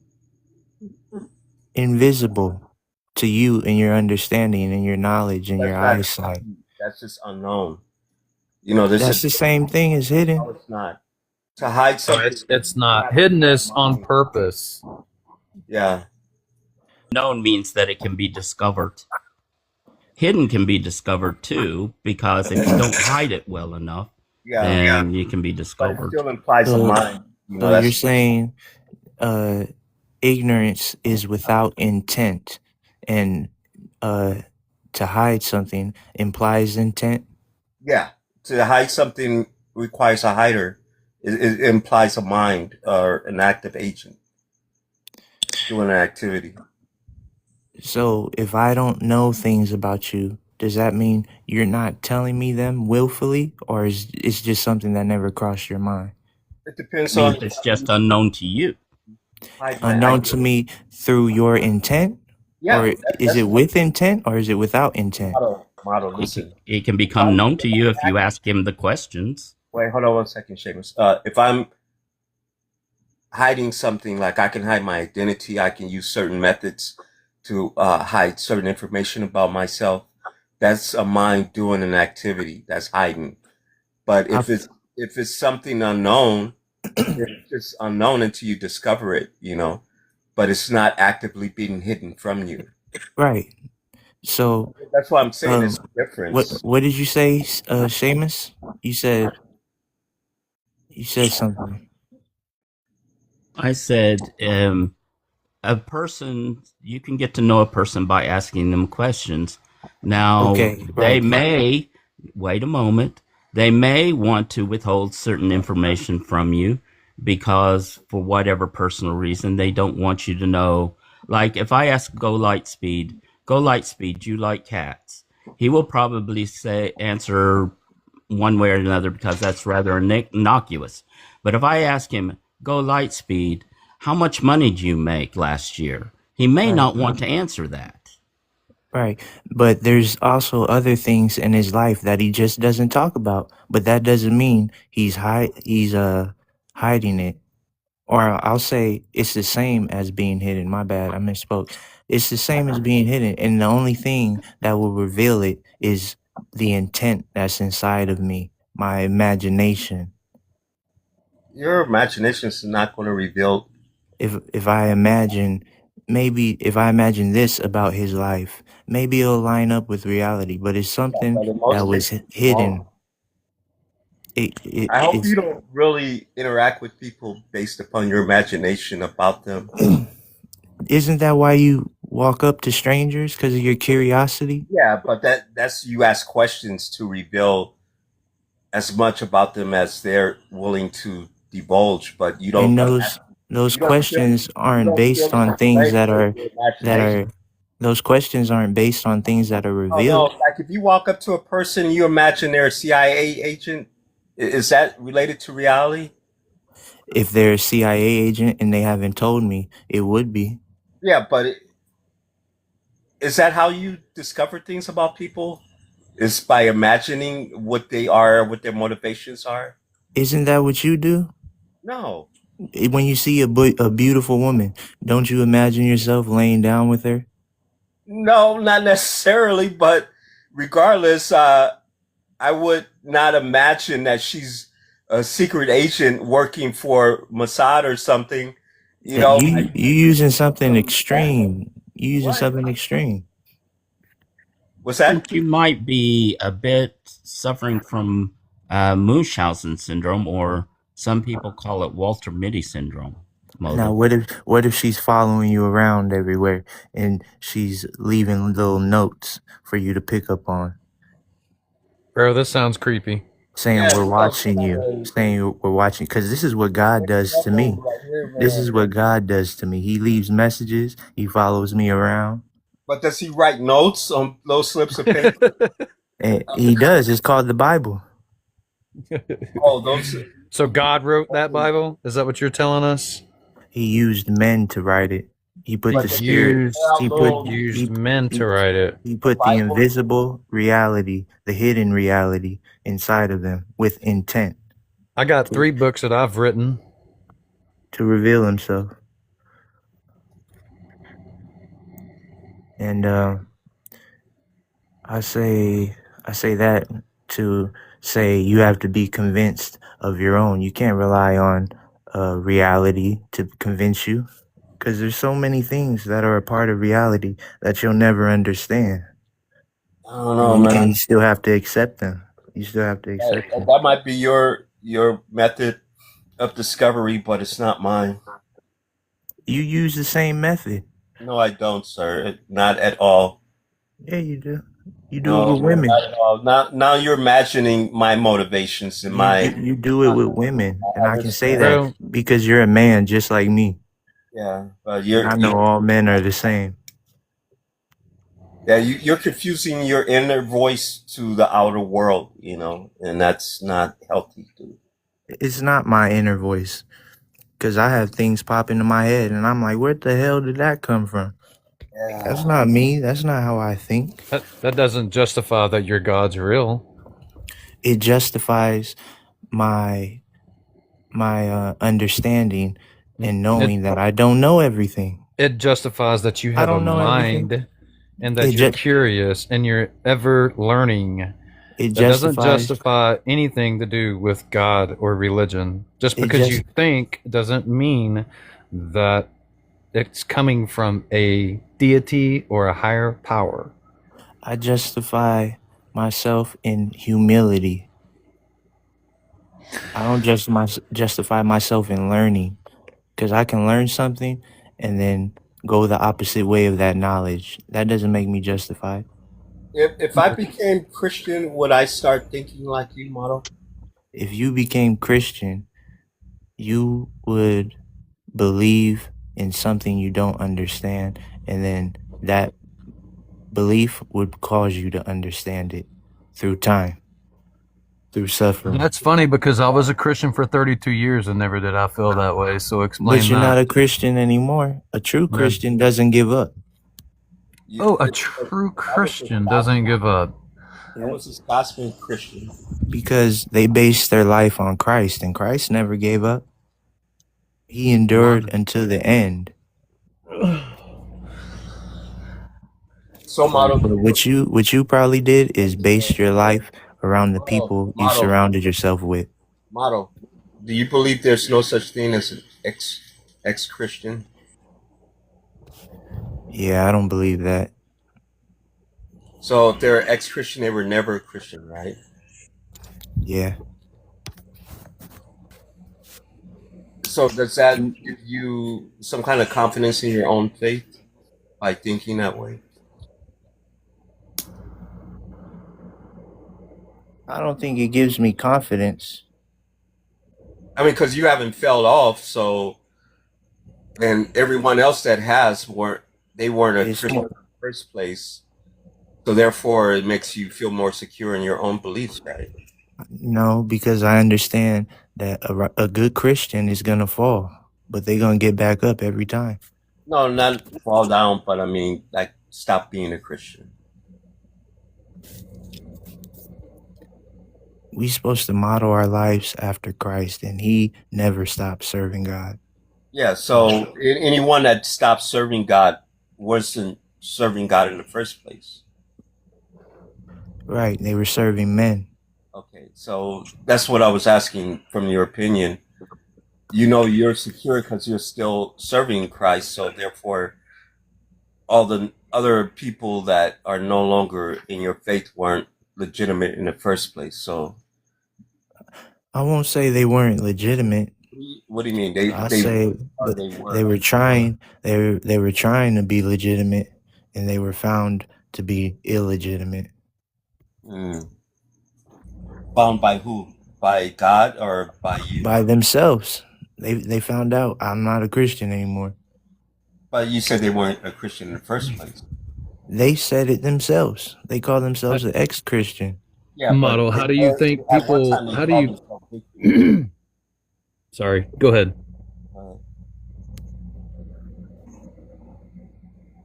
you can come in. Go ahead. I was just going to ask him, how do you think people come to the realization of, hey, I'm a Christian, to, no, I don't believe in that shit? How do you think someone would come to that decision? Through their unbelief, they convince themselves. I don't know how they convince themselves, but they do it. Okay, so maybe hear the atheist side of a story. Instead of saying, hey, that's wrong, maybe I should understand where this person is coming from and find out why or what happened to make him come to that decision. Instead of saying, nah, you weren't ever a Christian to begin with, you're a failure. Basically, you never believe in God. I already understand what made them come to the decision. What I'm saying is I don't understand why they would be convinced in doing it. Just because you have the knowledge, that doesn't mean I'm convinced. You can tell me something. You can tell me 2 + 2 is 4. That doesn't mean I'm convinced. I could still believe with all my heart that is 7. Yeah, but that will not make it axiomatically so. That goes Here's back the to thing. Here's the thing. the nature of reality and Here's truth. the thing. Here's the thing. I Hidden am quite reality is sure that people imagination. that leave religion do so for as many different reasons as people choose to be in religion. It's gonna be an individual thing. It'll be some realization that they came to on their own. I've never had that difficulty since I've never had religion in my life, and it has made my life so much easier to dwell within reality. It's made my life successful without the extra burden of having to comply with rules of a imaginary deity. I don't have to conform to I don't have to go someplace on Sunday for a period of time. I can better use that time for other activities. It does interfere with my life from some degree. It used to be that on Sundays, if I wanted to go to the grocery store, I could not because they had these things called blue laws, and I think Tennessee might still have some. Because I lived in Arkansas, I couldn't go to the grocery store because everything would be closed on Sunday because of this country's religious attitudes towards things. Yeah, At Seamus, least there is a couple of family-owned and operated business around here in this small town that still abide by those. That's okay if it's like Chick-fil-A, they want to be closed on Sunday.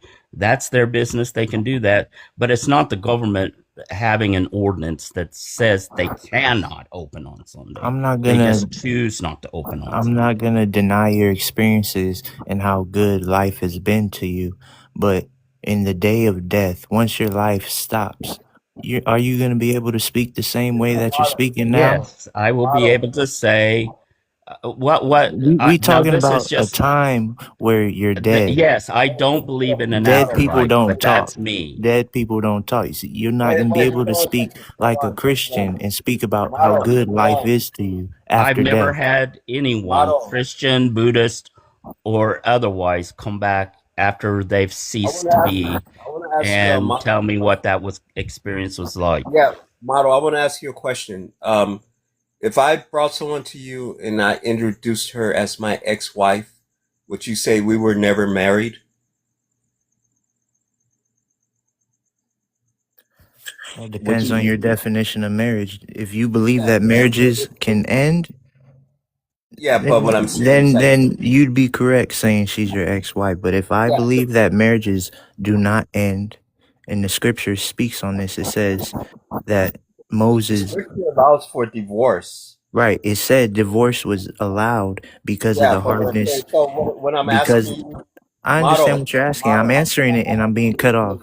I'm the guy. answering, and I'm being cut off. No. Listen, dude. If I introduced you to someone as my ex-wife, would you say that we were never married? Yes or no? I'm answering. You don't have to explain it. Just say yes or no. I can't say yes or no because it's deeper than that. You're trying to limit. Yes or You're no trying to answer. limit me. How can Yeah, you I'm limit? limiting you. How I can you am limit me? limiting you to get clarification. I I'm, don't I'm, want you to be so out of how out of can this. you limit reality? You deal with No, things I'm asking every you a day question, that you can't limit. Otto. Do you know how to answer questions? Do you know how to experience life? Here, let me answer it for you, Go Lightspeed. You Yes, can't Exactly. answer. you were married. No, I know in reality I was, but I'm saying from his perspective I'm because telling you yeah, my perspective, and you're trying to force my perspective. You're trying to yeah. force your But you're perspective. not telling me You're anything. trying You're to force just my perspective into your perspective. You can't do that with reality. you're There's just things you deal with every day, and you can't force your perspective on it. Sir, you live a delusional life you're with delusional, an Mom. imaginary being as your guidepost. I So could say I the same don't about know you, that we bro. can really listen to any credence to what you have to say, especially a lengthy Because dissertation all the on things, reality. all We the things that I can't speak. because you just don't operate in reality. Listen. You All have the things. made unreal things real to you yourself. You operate in a delusion. Then So guess you what? That's have, my reality. and it's even a That's more my reality. extensive delusion than most religious people have because you think you actually interact with this deity of yours. Seamus, that shows you that that reality is something that you can, that it can't be limited. The way you're trying to limit it right now, reality can't be limited.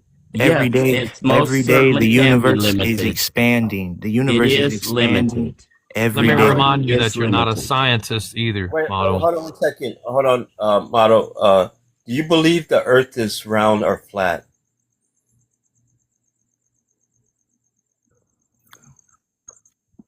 You believe the Earth I is don't round? know.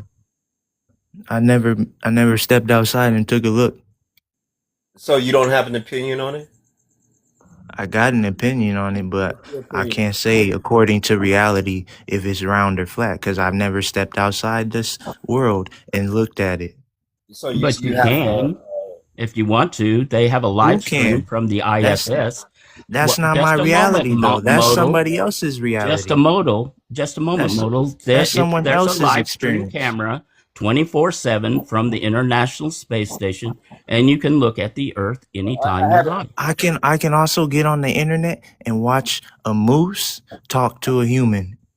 It's called AI. I had a suspicion of his worldview. That's why I asked the question. It was more It's a very appropriate question to This ask. goes back to the nature of reality.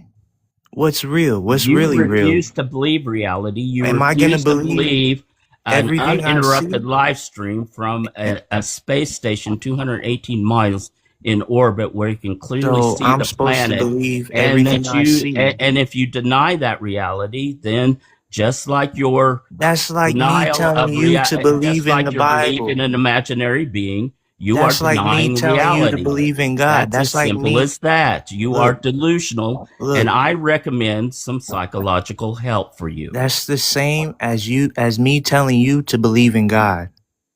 That's not my experience.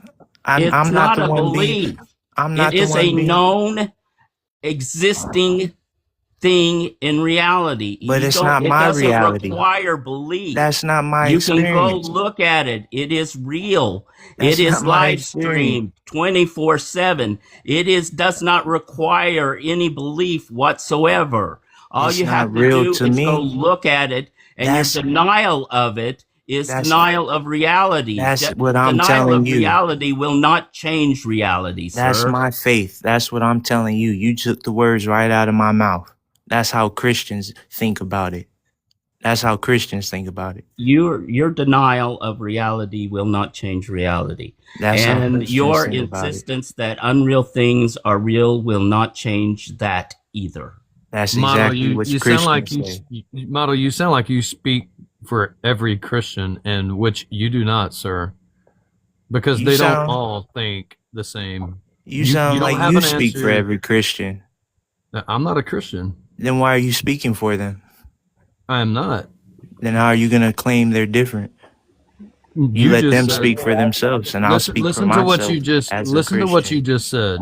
I'm a Christian. I know what they do. I know how they think. No, I you live do it. not. You Not don't do it. not every Christian is the You same. an ex-Christian, so Damn right I am, and I'm You're proud a of it. Christian sect of one. You have your own religion that you made up and don't belong to any religious sect. I speak to Christians on a daily basis, so I interact with them.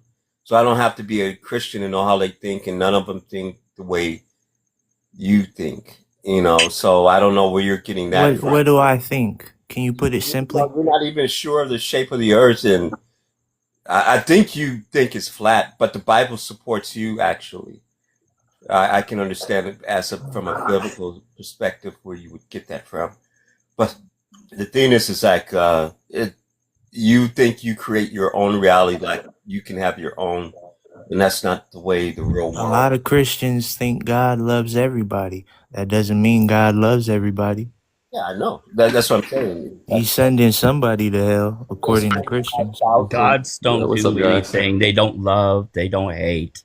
They don't do anything. They're imaginary. Exactly. They're not good. They're not bad. You The know, only thing that creates good and bad in this world is human interaction with their environments. But Seamus, you can get Yo, what's up, online guys? and listen to a Christian tell you about God. You can live stream it. It's not the same as going It's to the real. ISS You and can't. looking at a live stream from a camera. Speak for a second, please. God himself never comes on. He always has an interlocutor like Hey, yo, you y'all to cool? come in and talk about it. Hold on one second. I noticed that God never ever, no God has ever spoken for themselves. All they do is have people like you speaking for them. Hold on. The only difference between us is I believe in what I don't. I'm trying to get someone else on the panel. Go ahead, Jeans. Yo, I was just trying to come up and tell my testimony if y'all was willing to. Can I say this last thing? Hold I don't on, even do. Motto. Hold on one second. Let Jeans. I just want to end our discussion with Seamus. Just hold on. Go ahead, Jeans.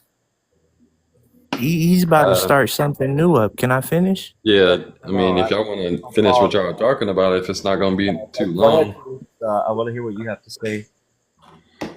I was just trying to let y'all know why I believe in God now. Yeah, come on. Yeah, I'm interested in hearing that. Okay, so in 2023, I got back with an ex, and she wasn't trying to work or nothing. So I was trying to get her to start working and have some type of say so on what goes on in the house and who comes over and stuff. And I just wanted her to feel empowered.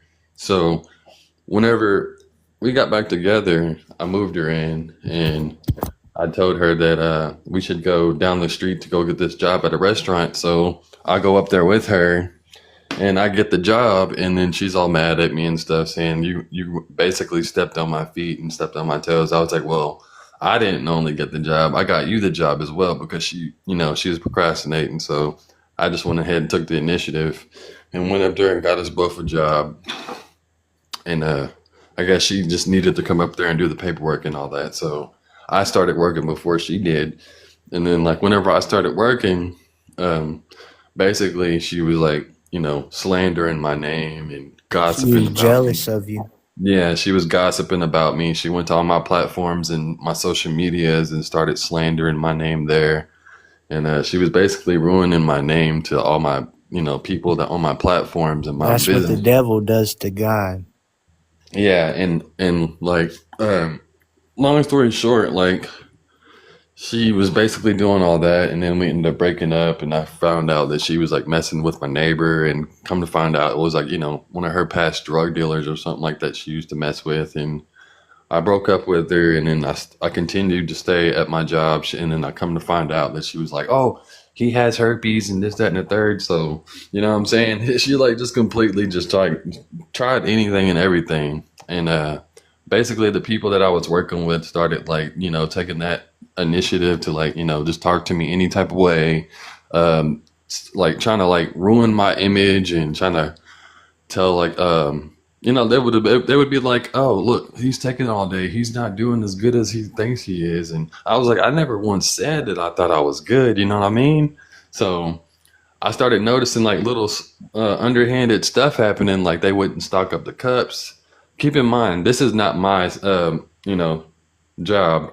I'm the cook, or I was the cook.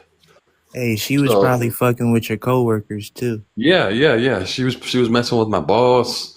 And then like, eventually she got fired from that job or whatever. And I continued to stay working there. And then like, as I was working, like I said, I started noticing like little underhanded stuff, like on the char boiler, right? There would be like, you put bread down and you put meat down on the char boiler. Well, the bread was getting burnt and the meat was dropping raw. So I was noticing all this stuff, and then like people had that day people had like took the day off or whatever, so it was just me and a couple other people. And most of the people that were there before they got off, I started noticing like they were laughing and snickering and stuff, and there was like a shit ton of people coming in that day for trying to get food and stuff. They were like, yeah, this is crazy. They were like pissed off and shit, and I was the only one in there like, yeah, bring it on, God, bring it on, God. This is what I'm talking about. This is what abundance looks like. You know what I'm saying? So I was trying to like rewire my brain to say that, it's a good thing that we're getting all these customers, and everyone else is like mad, and they were like, stop saying what you're saying. We don't want more customers. Shut up. And I was just like, bro, you're looking at it all wrong. You know what I'm saying? I was like, you need to think More and different. more Like, enemies is more yeah, money in your pocket. yeah. I was like, this is abundance. Like we're getting an overflow in abundance right now. Do you see all these people that are coming to our place of business when they could like, go to all these other places that they're passing? I was like, you're looking at it all wrong. So they're like, they're like, oh, you don't say certain stuff when you're working. I was like, well, I don't know, man. This is my first job this was my first job working at 33 years old. You know what I'm saying? And I think that's the same as the gospel. The more we get people, right. So I'm kind of like getting overwhelmed at this point because there's so many people coming. Like there was like almost 2-3 hours long, and it was like nonstop people, and they was like, just shut up. And it was like, we're gonna send you home if you don't shut up. Because like at this point it was like I was calling it in. You know what I'm saying? It felt like, you know what I'm saying, they were like, you're a jinx, you're bad luck. I'm like, no, I'm not bad luck, bro. I'm just thinking positive, and I'm asking, you shall receive, right? Yeah, but how does So it relate to your after I'm noticing all this little underhanded stuff and everything, and I just start getting overwhelmed, because then at this point they stopped doing their job, they stopped stocking stuff up, they stopped sweeping, and I had to like leave my station to go do their job. You feel me? So when I started realizing all this, I was like, okay, God, I don't know what this is, but if you can get me through this, like I dropped down on my hands and knees, bro, because I was like, all right, God, all right, enough. I was like, I don't know what this is, but if you can get me through this, like I'm gonna try it your way. And then out of nowhere, bro, I swear, everything, like all the power cut off, and then like they said this has never happened before, and they couldn't get none of the I guess the registers to pop up. So they had no other choice but to send us home. So that day, I was like, okay, God, I've tried it for 33 years. I'm going to try it your way. So I stopped cussing. I stopped, watching porn, masturbating, drinking, doing drugs. I started like being more compassionate, more caring to people, more empathetic, slow to speak and, quick to listen. You know what I'm saying? So it was just like I had completely turned over a new leaf, and Sounds like you found your morals. yeah, When yeah, you when I you were completely, I when you were completely co- turned over a new leaf, and then like in that, I started like evaluating like self-examination, like, or I think they call it introspection or something like that's when like you talk inside of your head, and you have like this inner monologue of like a voice talking. So I was doing that, and like trying to like evaluate like my whole work situation, and like in that week. And I was just like, man, how would I feel if I was like, in their shoes, and what they might like. I had to put myself in their shoes and see what they might be, thinking. you were convinced of God before you Right, understood Him, right? right. So like my relationship with God has been shaky for, all my life, but that was the moment that I turned myself over to God. And in that little introspection or self-reflection, I didn't know that that very act of wholehearted seeking righteousness is prayer. And and I in doing that, I heard a voice call out to me by name inside of my head. And I was like, what was that? And I sat up real fast, and I was like, kind of like scared, because I've never had, like, I heard my inner monologue, right? I heard my voice, or the voice that I think that is me, talking inside of my head. And then in the middle of that, something cut me off, and it was like a second voice inside of my head. And it was like, it called out me by name. It said, David. And I was like, but it was like deep, calm. There wasn't nothing like malice about it. And I was just like, what was that? And I sat up, and I kind of like came out of it. But I remember whenever I laid down and I started doing that, it was daylight. So I had completely lost track of time, because whenever I, sat up, it was nighttime. So I was like, I wasn't just sleep. I was just kind of like laying back, going over my thoughts and my emotions, my intentions, my actions, my behaviors, my core beliefs, my goals, I all say that. I say he you accepted Him before you understood Him, and then He gave you the understanding. He allowed you to examine yourself and Right. realize what was wrong. Right. So I was just basically trying to do that to like come to a deeper understanding of what, like, all the stuff that was like unfolding at work, just so I can like be a better person and show up as, the best possible version, and like,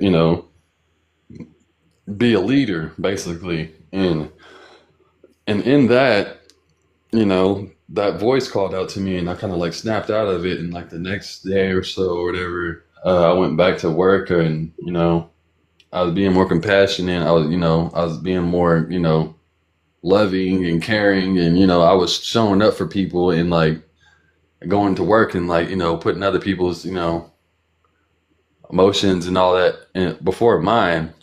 Cause like I would be like, how Compassion. you? Yeah, how you feeling today? Y'all good? You need any help? If you need any help, I can offer my assistance and stop what I'm doing and come Amen. help you if you need, if you need me. I can give you a couple minutes of my time. You can steal a couple minutes of my time. And I was like, doing it that way. I even brought a watch to keep I want to time. You know what I'm ask you a saying? question. I want to ask you a question. Yeah. Uh, so, how does this relate to your belief in God? Because you already had a strong belief in Him. Okay. Yeah. That's what my point I was going to get to. But like, whenever I was working that job, like, some people were still kind of dedicated to being in this, like, this little, I guess, state of mind, to where they're like, they're being negative towards me just because of what my ex said, or they're being negative toward me because of he say, she say. And then like eventually it started affecting my performance. It started affecting my check and the days that I work, because they started taking my days of that I work. Keep in mind, I only worked like 3 days out of the week, and I only worked 7 hours a day. So I was like, I have no other choice but to quit. So whenever I quit, I stopped going up there, because I would go up there every day and still show up for them and help them. You know what I'm saying? Even though I wasn't getting paid. So I was like, all right, I need to start coming up here. I need to start going within and start praying for these people and start meditating. So that's what I started doing. So I was in the house for probably a couple months. I didn't go anywhere. I just meditated and prayed. And then all of nowhere, like I felt like this was in 2023, going into 2024. I felt like this this presence or whatever. And I remember that day I was eating like watermelon and like raisins or something, and then I felt like this intense heat come over my body, and it lasted for like almost a week before I eventually didn't notice. And I got on my hands and knees whenever I felt like this swirling heat in my chest and like this spiraling. Like it was two different, like, you know what I'm saying, two different feelings. So it was like a swirling and then like spiraling in my chest and in my stomach. And I got on my hands and knees and I like, you know, kind of like focused on those sensations or whatever. And then like that's whenever like everything went away. But whenever I started going around like people and animals or whatever, I started feeling that heat coming from them. So I was like, what is this? You know what I'm saying? I'm like, is this because of God or because of something I did? And I looked it up in the Bible. It said something about enlightenment. Did this convince you that God was real? Yes, absolutely, bro. Because that voice in my head that came out of nowhere, that I think that was God. I'm absolutely sure that was God, but that was And in a you, monologue, right? That was coming from inside of you. how but can you tell him that when you didn't experience it? well, That's something he experienced. the monologue, my internal monologue was actually talking as the voice interrupted me and completely cut me off. That's his experience. You can't deny him of what he's experienced.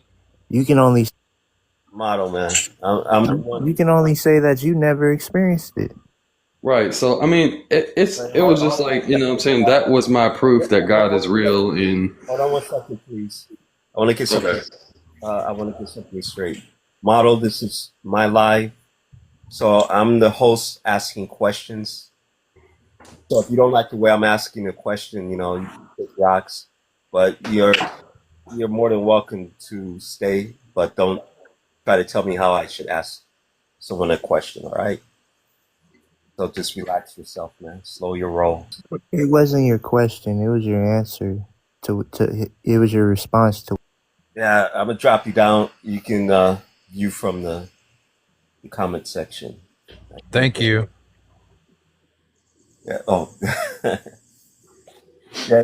But that was like my experience, bro. I don't know, like, Yeah. if that doesn't prove God or whatever, but like, How do you this is differentiate between something that's external, like a God speaking to you, yeah. or your internal brain creating that communication?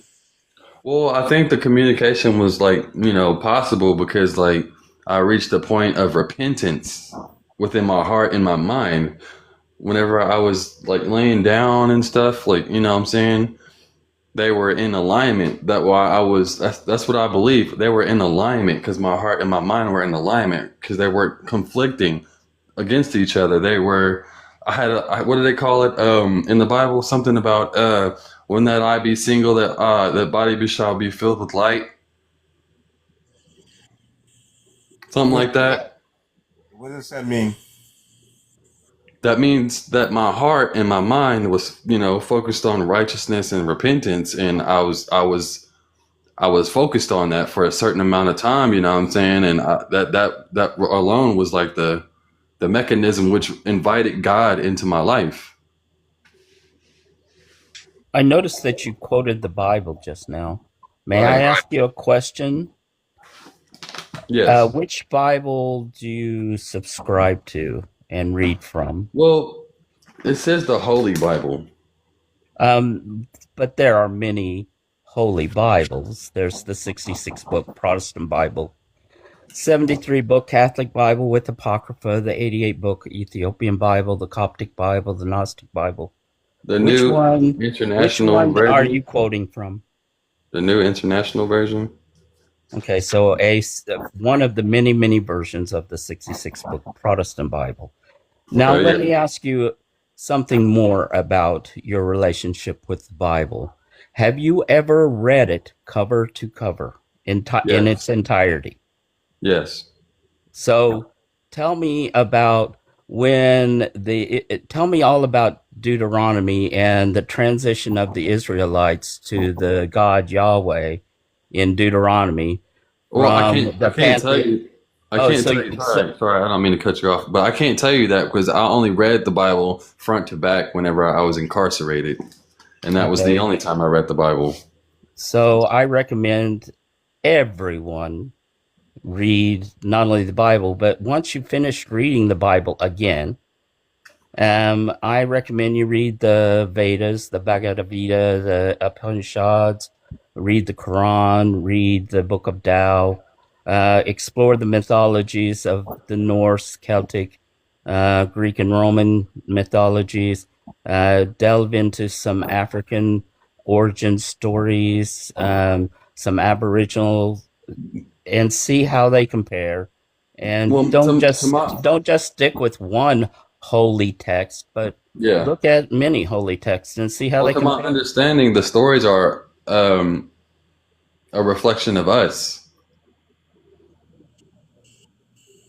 You Yeah. know, we are the star of our reality, and all of this is a reflection of us. I mean, because if you look at the flood story, that's the epic of Gilgamesh, basically. So, All of this is a reflection of us. It's about us. It's telling us about us. Coming to the reality that, you know, God is within, and, you know, is God? that's my understanding. I thought he was outside of space time. As No. That's what some believe, but I try to go beyond what other people believe, you know what I'm saying? And I come to my own conclusion, but it's not actually my own conclusion. I mean, like, that's just what I feel. You know what I'm saying? That's what I feel and I believe to be true. Because, you know, it wasn't like I seen God, you know, appear in front of me, outside of me. No, I heard God inside of my head. All right, but do you know how many people all over the world, not just you, but do you know how many people all over the world throughout different religions, not just Christianity, but throughout different religions have had the same similar experiences, the same similar thoughts, the same similar patterns, repeatedly over and over again, things that they cannot explain that happens right in front of them on a daily basis. I mean, I've seen it so many times to where if something happens, for an example, you're driving down the road, right? And a car just lifts up. If it was to happen, I'm not saying that I've seen it, but I'm saying if you're driving down the road and a car just automatically takes from the ground, lifts straight up and comes right back down and just keeps chugging along, you wouldn't be able to explain it. What's your first explanation of that? Why did it happen? I mean, I would probably try and rationalize it. You would relate it back to God. It was a miracle. Because it's because it's something that you don't understand, something that you cannot answer, something that you cannot dissect and understand. God is always your answer. Right. Well, I mean, I like to think logically, and then I like to be rational. I know. I'm just saying, you know, the definition of a miracle, and I think a lot of people all over the world, and not just you, and I'm not picking on you by any means. Yeah, you're good. I'm not picking on your thoughts or anything. You have a right to feel the way you do. But I'm saying, if you look at the examples that we have as humans for the unexplained, if it's unexplainable, it is always connected back to a religious deity. Right. It was God. It was God. You know, and that's just simply not true. There's a lot of things, like we were talking earlier about reality and the things outside of reality that we don't understand. It doesn't automatically mean that there has to be a connection with, you know, a God.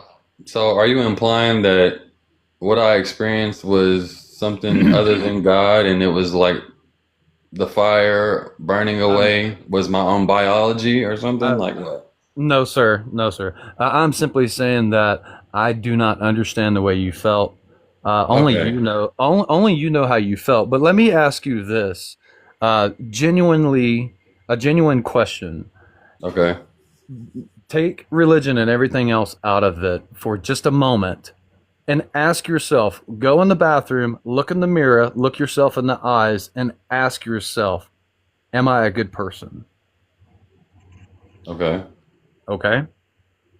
If you can have morals, and just because you feel you wake up, dude, I used to be a raging alcoholic. Right. Did God have a play in that? No, I did.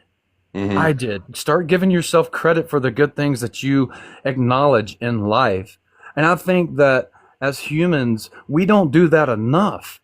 We simply do not do that enough. If you're a good person, only you know that you're a good person. If you wake up one day and you change, stop giving those credits to something else that you don't understand or something that you cannot prove that exists. Start giving yourself some credit here, man. You know, maybe you are a damn good person. Right. Maybe that is the case. Honestly, maybe you just realized, hey, you know what? I was in the drugs. I was doing all this nonsense back in the day, and my life just hit a turning point. Yeah. It doesn't have to be God, though. It could be just simply you. It really could be. It really could be. And now I'm not saying that. I'm not telling, and I'm not trying to bait you or anything like that. I'm just simply saying, dude, you're probably a good person. Yeah. I mean, I'm not so much as a good person anymore. Like, I mean, like all that pain and all that hurt and all that darkness and density changed me, but it didn't change me like into a bad person per se. I just used that and I integrated into, you know, into who I am. I accept myself wholeheartedly. So I'm more authentic now than I was then. You know what I'm saying? Like, I don't let people walk all over me. I don't let people just say whatever the fuck they want, you know, and just, I'm supposed to just take it. Like, I use both sides to my advantage, the good and the bad, the light and the dark. There's nothing wrong with that, man. That's a good way to have a perspective on things as well. So no harm, no foul. Yeah. But yeah, I mean, that's just my outtake on it. I've listened. I listened to your story, and I appreciate you sharing it with all of us here. Yeah. I'm not, you know, I don't have it in me to hate humans. Period. It doesn't matter what you believe in. I'm just simply saying that. So, like, what, are you a humanitarian or? No, dude. I'm just a fucking lover, man. I love everything. Right. I love love. Right. Yeah, exactly. And honestly, that's just who I am. I don't, you know, I don't hate people just because of their religion. But for me, you know, it was a turning point in my life, a learning lesson. I don't, you know, people say all the time, I was once a Christian and now I'm not, and I feel so much better, dude. I don't see a difference, to be honest with you, because I had morals coming into this. As you should. know, exactly. I was a good person before I was a Christian, after I was a Christian, and during so. That's just who I am. But I think, like I said, I honestly, truly believe that we need to start giving ourselves a lot more credit. There's a lot of things that we don't understand about the mind and how it operates. And you know what? In our lifetimes, we probably never will understand it. well, see, that's the thing. Like, since I've, you know, had this whole experience or whatever, I don't know, you can call it spiritual or you can call it, you know, my own biology, whatever you want, you know, whatever. But ever since I've had that experience, I've been like, I've had these sensitivities to my, you know, to my body, to myself. Like, I'm more aware of things. You know, I'll step outside and I'll immediately know that, like, you know, it's super hot, you know, and I need to go back in. Yeah. Like, the sensitivities are crazy. Like, you know, like whenever there's a cue in my body, I know what's going to happen before it actually happens. So I'll know, like, okay, I'm happy. or I'm getting ready to be mad. You know what I'm saying? Because of the Yeah. chemicals that are getting ready to be released in my body. Like I'll know before they get released, and then next thing you know, I'm warm. My body, like my face is being flushed with blood. It's weird. It's really Yeah. weird. It's like I I went know through it's some type of reset or something. Yeah, I know it probably sounds kind of irrelevant to ask this, but I'm going to ask it anyways. Do you spend any time in nature? No, No, you probably should, bro. no, not at all. You definitely should. Yeah, like people telling me that whenever I had that experience, whenever I was working and I had to quit and everything, like only reason why I kind of somewhat believe that, it was God is because I was listening to people on TikTok, and then like all of a sudden I came across some videos on YouTube and TikTok about tarot, and they were basically telling me about my situation that I went through at work and how people were sabotaging me. And this is all after the fact. I didn't know that was what was really going on. I just kind of had a hunch. Nobody ever told me that people were doing little, slick stuff behind my back. And then I come to find out that that's what, what was happening through tarot, because they were like, oh, people at your job were doing this and doing that. And I was just like, what? Why is it so accurate? This can't be real, And they were saying to me, before I had that experience, that hot heat and all that like an angel or something was supposed to come down and take over, because I didn't know what to do or how to do what I was supposed to do. So that day I woke up on the day of the solar eclipse. I woke up to a sound, and it was the sound of my dog licking my face, but I couldn't feel anything. So I was like, what the heck? And I got up, and it felt so weird. Like I sat up, but I was observing myself sitting up, but I couldn't feel myself sitting up. So when my feet hit the floor, I couldn't feel my feet hit the floor. So I So it was stood almost up. like an out of body experience almost. Yeah, it was like I was being shifted into some type of observer state or something like that. So whenever I was like, okay, I'm gonna get up and go to the bathroom and see if my face was licked raw, because I don't know how long he's been licking my face trying to get me Yeah. up. And I walked to the bathroom, and I just remembered I see myself, okay, I'm fine. I don't have anything to worry about. So I just walked around like that for about, a week or so before it actually started, I actually started being grounded back in my body and feeling like myself. Right. And I just remembered that was the weirdest experience for me. I wasn't on no drugs. Like I said, I was clean. I wasn't doing drugs. I haven't been drinking. So it wasn't that. So I didn't know what it was, if I was under a lot of stress or that was the reason for it. But it was just the weirdest experience aside from, that heat. And that heat happened right after that. And then that's whenever I started feeling, weird. Like I started getting these panic attacks from going out in the open and the crowded places. And, I was perfectly fine. So I was like, why am I having a panic attack right now? Why am I having anxiety? Right. But you're basically associating that with God, correct? No, I didn't know why I was having all those, all that stuff going on, Okay, yeah. It was several different conclusions, really. I was trying to be rational about it. I was trying to be logical. If it's not this, it has to be this. If it's not that, then, the only thing that's left must be, the answer. Yeah, because you can't explain it. Yeah, I couldn't explain it. And, I was going to churches, but, they were just basically patting me on the back and walking me to the door.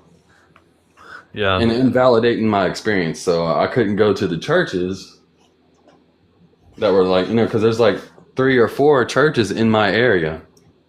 So and within walking distance. So I would go to these churches, and I felt just because I was in that state that maybe I did something wrong and I lost fellowship with God, and that's why I don't feel grounded. I don't feel my soul. I don't feel anything. You know what I mean? It was kind of like a scary experience. And then in that realization, I was walking around. It was raining, and I seen a rainbow. So I was just like, okay, maybe that's a sign from God showing me that He will not abandon me, so I have nothing to fear. You know what I mean? So that was another thing that kind of like put me at ease. Because I Just know real something about in the quick. Bible or whatever, it was talking about the flood, that He would never flood the earth again and never abandon us. So, that's where I got that from. So, Yeah. Oh. Well, go What are ahead. we talking about? Just real quick, hey, Seamus. For some reason, it's not allowing me to follow you. Could you send me a follow, please, so I could follow you back, please, sir? Who is that? Go Lightspeed? Yeah. Yeah, I'll follow you right now. No, it's me, City on the Low. Yes, I'll follow you as well right now. Thank Hold on. you, Seamus. Okay, go ahead. Well, I think we have somebody new on the panel. Yeah. What's up? Wait, what are we talking about? Your faith and why you believe it. And, Oh shit. I'm atheist. I yeah, think. I've followed both of you guys, Go Light and He said, "I think." City on the Low. Well, no, I don't. I Thank know you, it's like. Seamus. Well, because atheist means that you don't believe in any god, but I believe that there is a god, just not any like god, like not any religion. Does that make sense? God, not God? Yeah, that's becoming quite common nowadays, actually. Well, That because I people believe. will settle Yeah. on some generic idea of a creator, and because they eschew organized religion for one reason or another. Well, yeah, because I believe that there is a creator. I just don't know what one, and I don't think it's any like modern like religion. So it's not atheist, but it's just easier to say I'm atheist.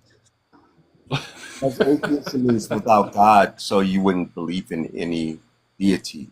If you still Yeah, believe yeah, yeah. you're just not religious, maybe spiritual. I know. Well, what do you guys? What are your guys' like view on like Christianity? It's the most fractured of the Abrahamic religions, with Yeah, over that's the best way. 45,000 different sects. And actually, to have a conversation with a Christian, you kind of need to establish, at the very least, whether they're Protestant or Catholic. Or Orthodox. Yeah. Mormon. The Orthodox thing. Orthodox scares me. They scare you? No, like don't they do that like in the Orthodox churches, that like stuff they do? I forget what it's called. They like spray stuff. I was really young when I was there. How old are you now? 17. You're still very young. What do you mean? Well, yeah. But when I was there, I was like 5. So like I didn't really know what the hell was happening. Oh, okay, gotcha. But I don't. It just like in the especially in the Bible, it just like contradicts itself so much. Well, that's And that makes me like, that's not fucking real. right. Well, see, that's whenever I start like going deeper, and because some people, they only understand the Bible at the surface level, and Jesus spoke in parables, and there's several parables in the Bible. That's why it says something about that we need to go beyond like the teachings of like, what does it say? It says something about not being stuck in a certain way of like learning in the Bible. It says something about milk and meat, right? Milk and meat. Yeah. Huh. What do you mean no? I think it's in Hebrews, right? It's in Hebrews, right? Well, I mean, I know they have prohibition on boiling a kid in its mother's milk. Hold on, let me try and find it. Yeah. But yeah, go ahead. I'm gonna try to find this in the Bible real quick. Yeah, I just wanted to say real quick, I really appreciate you guys, man. I'm going to jump off here. Hope you guys have a great day, man. All right. All right, you too. Wait, so who's the host? Me. Go Lightspeed. Go Lightspeed. I'm the host. Yeah. Did you guys get forced into like any religions when you were younger? I did not. Not so much Mm. forced, but indoctrinated. Yeah, Okay, yeah. so it says we must we have much to say about this, but it is hard to make it clear to you because you no longer try to understand clear to you because oh no you no longer try to understand. In fact, though, by this time you ought to be teachers. You need someone to teach you the elementary truth of God's word all over again. You need milk, not solid food. Yeah, You like know, I've read a number of Bibles from cover to cover, and I recommend Yeah. that you do that as well. You Right, I said mean, that you've that's done what it I've been. once, but I find that difficult to believe. If you No, because that if was like you had read the Bible in its entirety, you yeah. would see the absurdity of it. Right, but I'm saying though, like I read that back in like 2009. You know what I'm saying? So it's not like I retained any of the information because I was just kind of like passing time and just picking up the Bible. I was like, what the hell? I might as well pick up the Bible and like try and know God's word or try and understand God's word. in the Bible about you coming to God with the mind of a child, for instance, and to Right, me, right. it speaks to the fact that they don't want a rational thinking person. They want I'm trying to put it diplomatically, but Wait, who don't want that? The people that of the Bible Christian faith? often speak of coming to Christ as a child, or coming to God, Right. with the mind of a child, meaning that you're not being rational. You're ready to learn. You're being humble. Like what I'm saying. You can be taught. Because you're ready to just accept what you're told, like a child. Right. So you're That's you're what I was getting at with the whole milk and meat thing, though. what's that? I said that's what I was getting at with the whole milk and meat thing. Like, Yeah, you're a baby, basically. You're not eating solid food yet. yeah, yeah. Yes, So, the Bible That's a parable in encourages. itself. You feel me? Like, Yes. Well, the Bible encourages you not to lean upon your own understanding, to right, approach the world in a childlike way, to have absolute, unquestioning obedience. And it's problematic for many people that operate in the world as adults and rational thinkers to accept yeah, this idea of being obedient to something that cannot speak for itself, only speaks through testimonies and other interlocutors, and and also the idea that their religion is somehow, or their branch of a Brahmic faith is somehow special compared to all the other many religions that and people that exist in the world that don't believe that their way at all. right. Well, let me say something to this guy that's in the chat. Well, I'm not a Christian. Like, I grew up in a Baptist church, and I haven't been in the church for a while, so that's probably why I can't recite the Bible, word for word.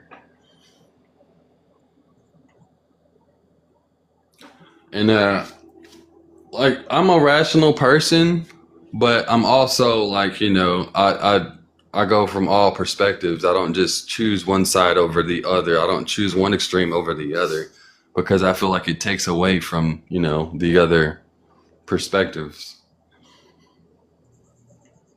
So I'm I'm open-minded, open heart and mind. Like I don't just believe the first thing I'm told. that was. Yeah, I don't just believe the first thing I'm told. Like, I have an open mind and I actually have a mind of my own. So like I'll take it in. I'll take with the words of the Bible and what other people, believe the Bible means or whatever, and I'll make my own assessments. And sometimes I'll, think about it and I'll pray about it. That's if I feel called to do that. So I can be guided, you know what I'm saying? I can be moved by the Holy Spirit if and whenever.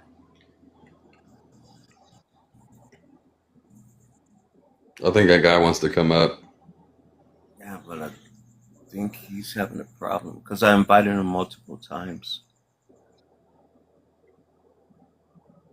Oh, okay. Yeah. But yeah, man, like that was my whole experience or whatever, and that's why I believe God exists or whatever.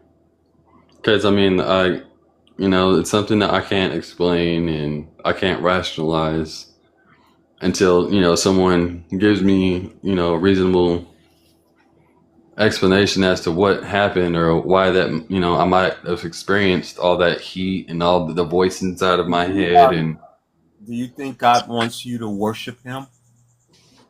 God wants, God, all glory to God, I mean, is that his desire for your worship? I don't think he wants me to worship him. I think he wants me to spread the good news. But isn't part of the requirement of being a Christian worshiping God? I'm not a Christian.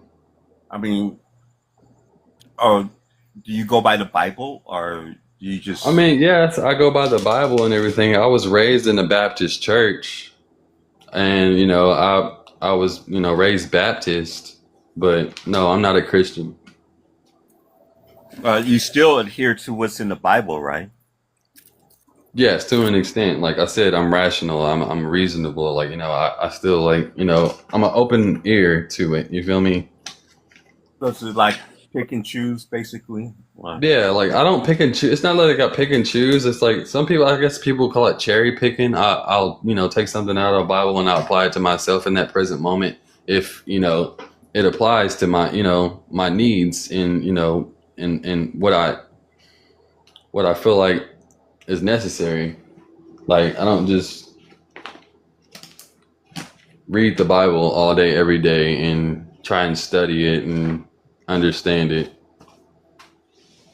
That's why I don't know. I can't recite stuff word for word. Like I said, I mean it's something that I need to do. I feel like I need to do because it would be good for me with this whole experience that I've been going through. I feel like it might help me in like the long run. So you just help me navigate. You feel me? Like it'll help me navigate my life, my daily, routine and everything.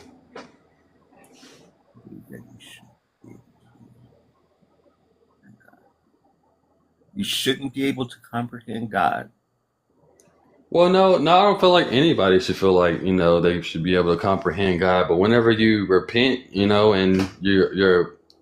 I guess your sins are forgiven, your body goes through this metamorphosis or this transformation where it burns away all of your impurities and it burns away the darkness of sin from your life. So, well, I've always been sinless. I've never had sin. Right. So it's not something that exists in my world. Right. So you walk around and you have active communion with God. Like God can speak to you whenever. I just don't have. Sin is an Abrahamic religious construct. It's not something that I, as a lifelong atheist, have ever experienced. Which isn't to say I haven't made mistakes. Of course, I've made mistakes. Right. I'm a human being. But mistakes are not sin in my world because so they're not good or bad. In order to sin, you have to do something against God, and I can't. So it's not good or bad, basically. I can't do anything against a God since I don't think there is one. Right. Well, I mean, I don't think God would. I can't say whether He would, use you or not, because I don't think it really matters what denomination you are. Because you have to believe in God in order to sin against God. Right. Yeah, that makes sense. And I've never believed in any deities at all. Right. I do recommend that people do read the. Well, that actually makes sense the holy texts, like the various Bibles. the other religious texts because that gives an insight into how humans invented religions and deities and the reasons that they did so. Right. But I mean, that actually makes sense because, like, you know, I believe in God, but I wasn't in the church all day, every day, every week, all year. You know what I'm saying? I was a good person. I followed the commandments. I tried to, at least, you know what I mean? Like, sometimes I fell short and I would like confess my sin in prayer, or I would say in my head, God, forgive me for my sin, you know? So what's the And name of the? just because I don't go to church or whatever doesn't mean I'm not, like, I don't believe in God or I don't have a relationship with God.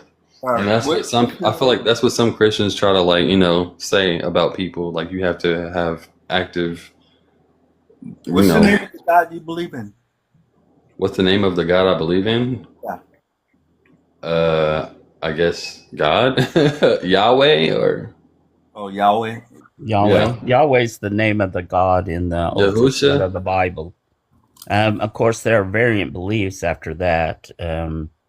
Yahweh, Yeah, it's God to me, Lord God Almighty, our Heavenly Father. That's what I call him sometimes. But once you get into the New Testament, then you have Jesus, and some people believe Jesus is God. well, he is God in a and sense, but so he's not you have the Yahweh God. and Jesus. Yeah, so he's And not then you the have the God. Holy God goes by Spirit many added in names. there.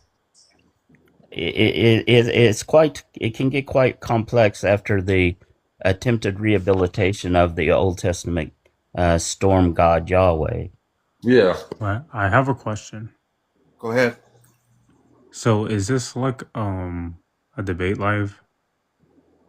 It's been more of a discussion live, I would say. Wouldn't you go? I'm asking believers How what do you know? I why have they a question. justify it. Like, my You bad. hear me? My bad, bro. Yeah, speak. Yeah, I said I'm asking the believers what they believe in, how they justify it, and why someone else should accept. Okay. So yeah, well, my question for the Christians: how do you think that your paradigm symmetrically aligns with the reality? I don't think there are any Christians at the moment. Jens is Yeah, a Bible wait, believer, but not everyone's. necessarily a Christian. Oh, He said, "How do you so think the paradigm? What? how do you think that your paradigm symmetrically aligns with reality? Symmetrically aligns with reality." I mean, like, Yeah. can you like explain that? Like, what do you mean? How does your worldview symmetrically align with the sequence of events of reality? I mean, Yeah. And then what is Yeah. going to be reality, right? I feel like I create my own reality and birth You create my your own own reality. paradigm. So do you think that that's like, so if you create your own reality, you're just appealing to your five senses. Your five senses are definitive. So are you saying that your reality could be wrong? Yes, exactly. Yes.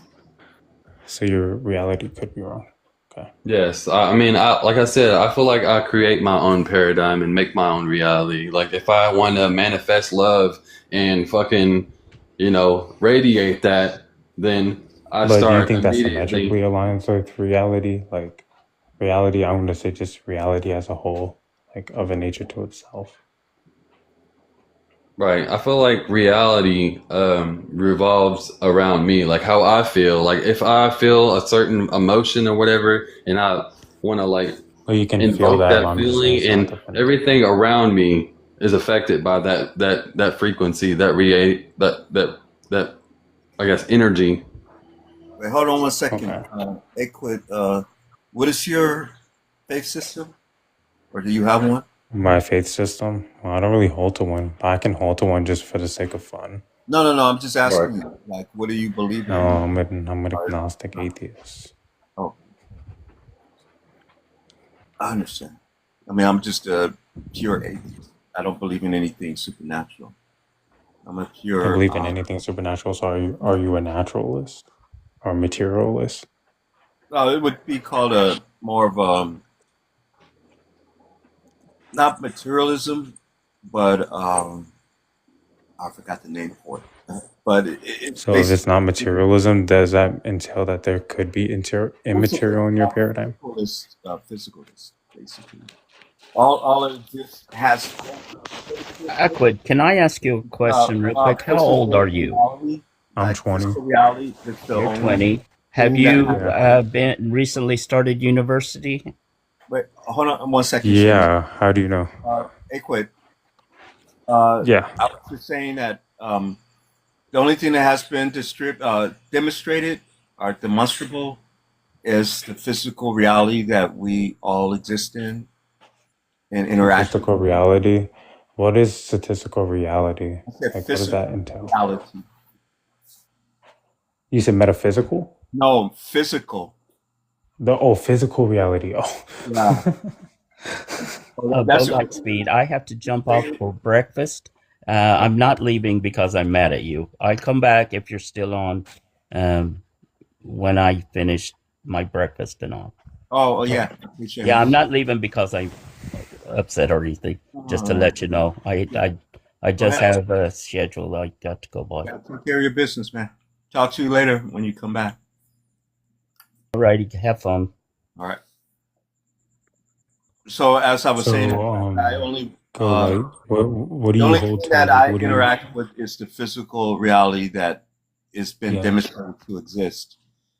You know, so I don't take it beyond that. You know, that's why Well, it's been demonstrated to exist. Yeah. So, like, let's say other planets weren't demonstrated to exist. Could they still exist?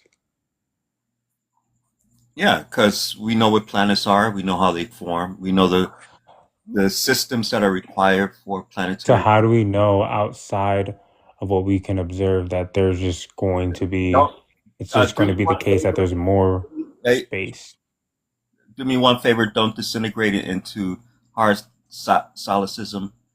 You know, I have for certain things I accept, like I'm a mind that exists. There are other minds that exist, and reality is real.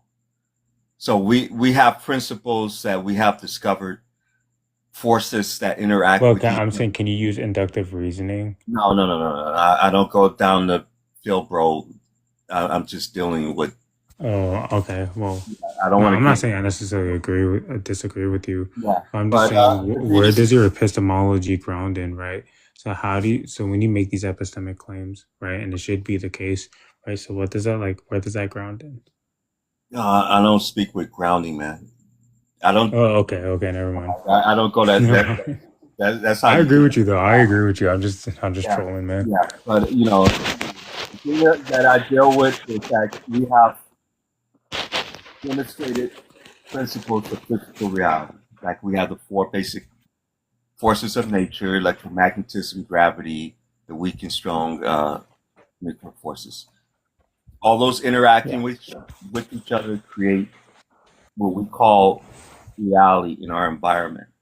So we're interacting with these forces and it creates everything around us. And then we use those principles to create our technology and so forth. So So are you saying in your paradigm, do you hold to like an infinite causal chain?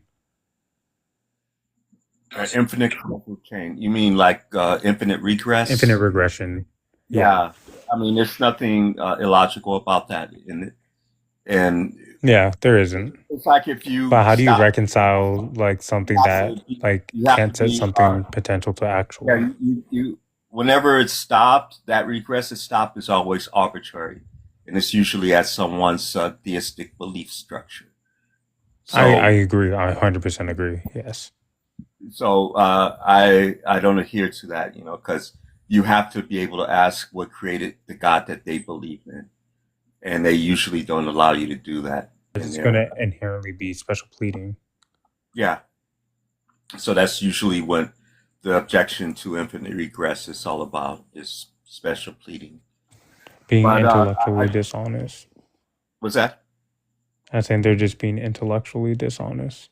Yeah, because they want to support their conclusion. You know, they make the data fit their conclusion, not their, you know, not the other way around. So the whole thing is like I start with the fact that the world we live in is physical, and we know how it basically how things relate to each other. And we can use those principles to create technologies and have Well, a lot of their demonstrable. objection is like, why do we use these principles, right? And I why does it mean, have but to be the case? Because not, that's an expectation. yeah, but we use them because they're there and they work. You know, so we observe them and they work, and we can use them to get certain effects that we find useful in our day-to-day reality as we exist, and they've been proven to be effective. If you want to overturn all of science, Yeah, I could see like the objections, but like I'm not gonna go too deep in that. But yeah, I agree. I agree inherently. Like, that would be the case. But I just know the objections because, bro, I debate theists all the time. It like gets to the point where I I actually know take the theist that position. but usually I try to cut those off because they're nonsensical, because they don't really add anything, other Like than a lot you of say words. philosophical arguments? Yeah, the philosophical arguments, because you can't Wait, but philosophize. like what would invoke a philosophical argument, right? When we talk about morality, right? When we talk about things like that, would that be invoking a No, philosophical argument? reality is based on discernible principles, like evolution, the fact that we're evolved social animals, and what we call moral or labels that we put So on. how do we? So yeah. So like, why is good good, right? Yeah, What if like I they just said, brought that objection, right? So what's it's going to a be the problem with label. that objection? Yeah, it's a label we place on behaviors, and we So where determine. is that pacing grounded in? Yeah, it's not grounded in anything. It's just a product So of our. therefore, it can change. No, it's not, because grounding. Well, if it's not grounded in anything, it can No, change. no, hold on, man. Hold on. You're going I too can give you quick. the argument for No, motion. no. I don't need the arguments. Okay, I know. I heard them before. I'm just saying that these are things we observe. And Yeah, but you also said that your senses aren't definitive. So how can you make a truth claim? I'm not making a truth claim because So there's no. therefore, it could be false. So Hold therefore, on, my dude. epistemology is Hey, stronger than yours if I'm a would you Christian. stop, man? Would you stop? When it's certain things I insist on as the host. When I speak, other people stop speaking, Okay. and if I tell you to stop, please stop. Okay. Okay. Those are just basic, etiquette things. Oh, I'm sorry. It was rude of me. I'm sorry. The whole thing is that if, for instance, a truth claim or a truth statement is just what corresponds with reality. So if you hold a pen in your hand, say I'm holding a pen, and I can see you holding a pen, that's true. If I don't But see you you're holding saying that you can be a pen, I'm falsified. speaking. Okay, my bad. Yeah. If you're holding a pen if I'm holding a pen, I'm making a true statement. I'm holding a pen. If I'm not holding a pen, then it's not a true statement. That's as far as I take truth. I don't get into Platonic forms and all that other nonsense. Well, how would that be nonsense? Because saying truth, right? You would need Let me truth-making finish. properties to make something a I truth. have Platonic forms are nonsense because it requires concepts to have independent existence, and they don't. They're relational. Wait. What is They're science? Can you please tell relational me what to. science is? What is science? You're not even listening to me, dude, because you're running your mouth too much. I need you to listen when I'm speaking, and not wait for the next thought that comes into your head. That's how. Because I reject what you're saying. If I Yeah. reject it, there's no point of pursuing on, right? Like if I reject your premise 1, you can't move to your premise 2. Are you rage baiting? Are you trolling right now? I'm gonna drop No, this. I don't know how you're epistemically justified. He's just being disruptive. But what's so funny? The thing is like you can listen from the comment section, not go from the last point. I just don't understand that. Like, what's so funny? If you look at a true statement and you try to turn it into a Platonic form like you were trying to do, is that these concepts have independent existence outside of the relationship that they're addressing, because they're just relationship labels that we put on things. true relates to what corresponds to reality. Okay, so other than that, you're just talking a bunch of Phil Bro nonsense, and I'm not going to allow that because I already told you that I don't adhere to that. You know, that's just a bunch of nonsense repeating on itself, bouncing off the wall. But if you want to have a discussion about reality, and like I said, I'm a physicalist. You know, I believe in physical reality and the things that are demonstratable, not things that can be imagined in your mind that you create scenarios for. So if you can demonstrate something of reality, then I'm more than happy to interact with you based on that. So do you believe that my experience was created in my mind, or? Yeah, if you're having an experience related to something that you heard inside your head, by definition, it's in your mind. Right. That's why I was saying, like, that's what I was getting to the point, like, God is within, because I believe it's the macro and the micro and the macrocosm. So God is out. It might be outside of us, and it might be inside of us. It's we're a part of the whole. Yeah, it's just we're just a fraction of God. Yeah, you're just imagining things in a sense, and trying to figure it out based upon what's going on inside your thoughts. Right.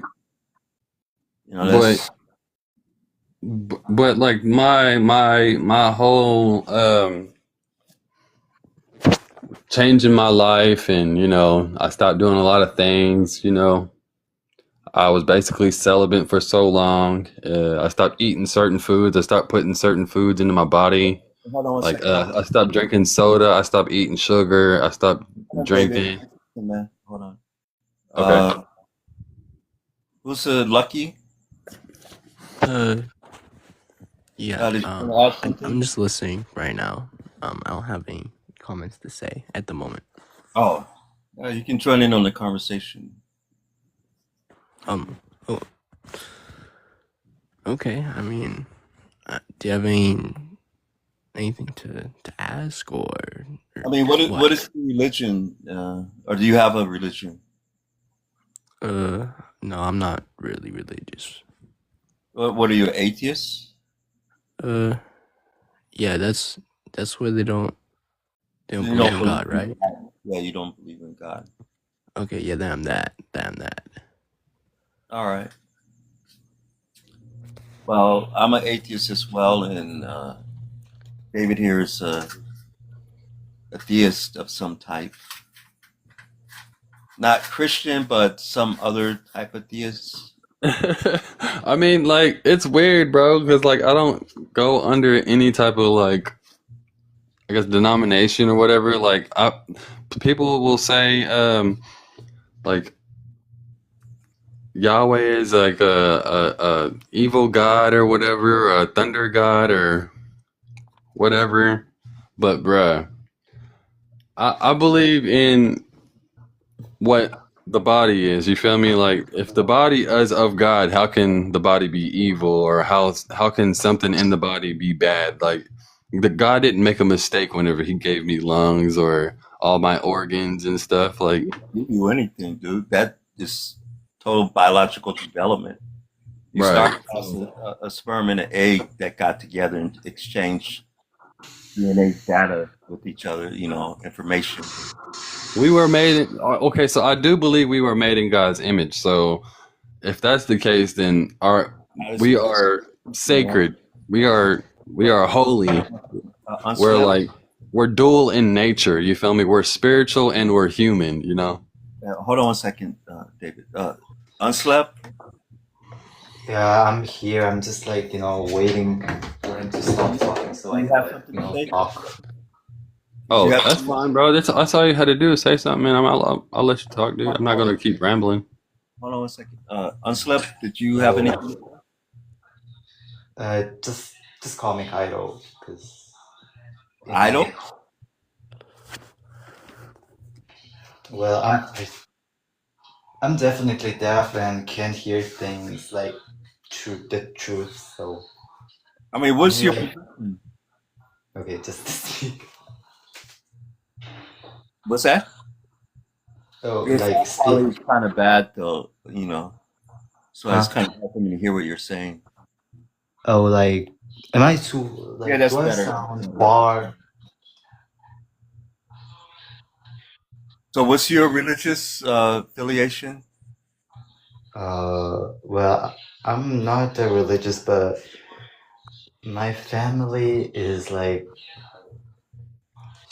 kind of a shaman. I don't know. I don't know. It's like either shaman or Buddhism. I don't know. Shamanic? Oh, okay. What are you from? Japan? Well, I'm from Mongolia. No, no, I'm not from Japan. Oh, Mongolia. Okay. Yeah. It sounds that you are, surprised that you met somebody from another country. I've spoken to someone from Mongolia before, so I was just curious, like to get a. Well, My life, my rules, my style, my attitude. You love me or hate me, I don't care. But don't play with me, okay? Pooja. How old are you again? So go ahead. You got the floor, bro. You wanted me to be quiet, man. Did you come up for a I reason? don't know if it's the sound quality or the connection or what. Well, you guys can I can listen to it. What's that? Yeah, like talk a lot. You can just talk a lot, and I can listen. Or you just want to? Cause like I'm currently like a busy, busy. So yeah, you guys can talk. All right, go ahead. Okay. David, your sound quality is not really good, man. I don't know if you're away from your mic or not. You talking to me? Yeah, your mic. Oh, I went in another room. That might be the issue. Where is he? Jay.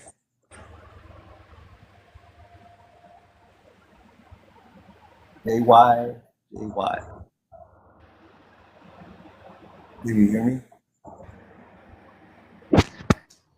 Can you hear me now? Yeah, I can hear you. Yeah, I went in another room. I'm not for sure if these are like lead paint walls or what, but sometimes when I go into certain rooms, it messes with the signal. Yeah, your sound just dropped out, and first you were clear. Now it's back to what it was before. JY, are you there? You can bring me back up, or Yeah, your sound keeps dropping. I don't know what's going on. all right. But JY, are you there? I don't know.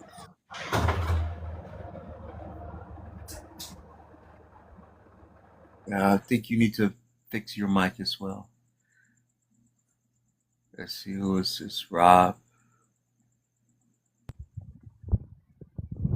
Hey, thanks for having me up, bro. It seems that you're alone now. Thanks for hearing me out. Oh, not a problem, man. Yeah. Take it easy. All right, take care, man. Hey, Rob. Hey, how you doing? Good. What's up? What's going on here? I'm doing great, buddy. Yeah. So, what do you want to talk about? Anything, man. Did you know what the conversation in the room was about? No, I didn't hear. Oh, where are you from? I'm from Ethiopia. How old are you?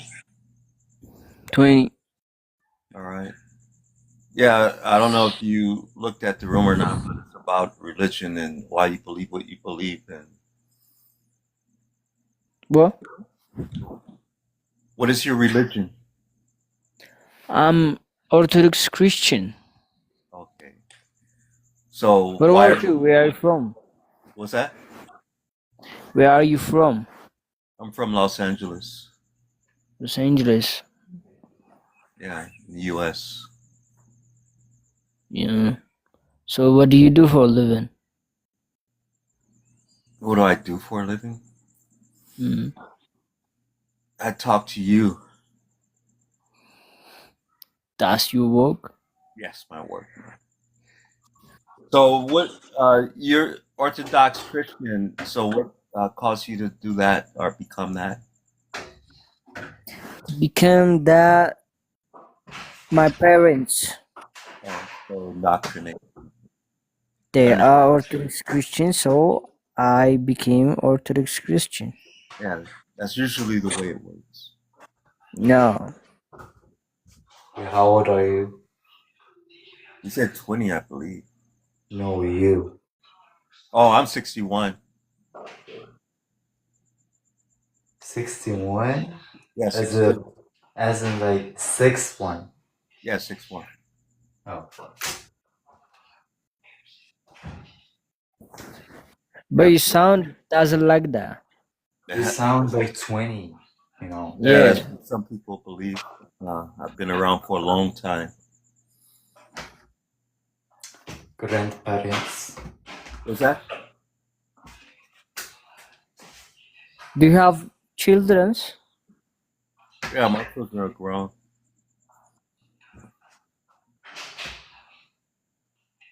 Yeah. So, are you very religious or are you not really practicing? What? I said, are you very religious or do you hardly practice? I'm in the middle. Or you're more moderate? Yeah. I see. Yeah, because this life is about your faith and why you believe it, how you defend it, why do you think other people should be what you are and so forth. Mm. So, what is your religion? I'm an atheist. Oh. Yeah. So I don't believe in any god or gods or supernatural powers or any of that. Why is that? Because there's no evidence for it. There is a lot of evidence. It's So zero. like can you like prove it by like picture kind of thing? What's that? No, like I'm asking Rob. He said like there is an actual evidence of God, but like can you like give us some evidence that points out his appearance, the way he like, you know, speaks, walks, I don't know. Anything. Do you have any like information, like evidence like that? Yeah, I Bible. thought so. I believe the claim is not evidence. It is evidence. No. You have to understand what a claim is and what evidence that supports a claim is. So like yeah, God does not exist. If you like say God exists, you need an actual photo or anything or message kind of thing, you know. You see, the way I'm talking to you right now is evidence that you exist. I understand you. You know, you can get that kind of evidence Then that from means God. that you exist. But If you can't get that kind of evidence, then God is not existing as a person, as being claimed. He may exist in some other form, but not as. something you can relate to as a person. Okay, let me ask you a question.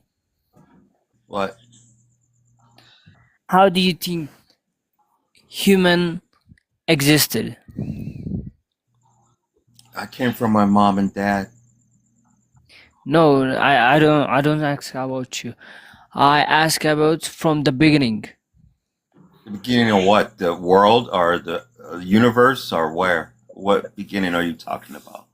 Beginning of humans. You mean the Homo species? You You know, think? yeah, because we evolved. You know, we're a part of evolution. There were It's other. something called biology. Now go Yeah, study your biology. yeah. It's I an think it's evolutionary another process. language. Bad voice.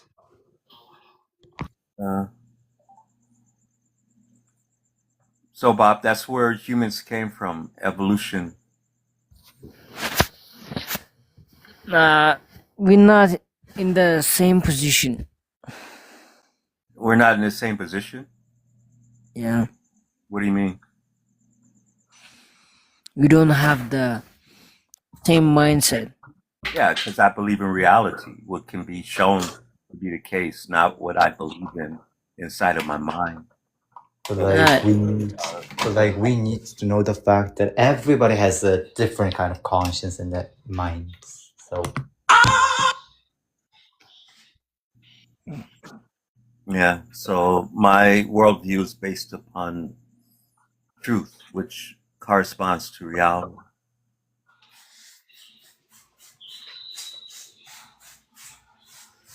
So I don't make things up.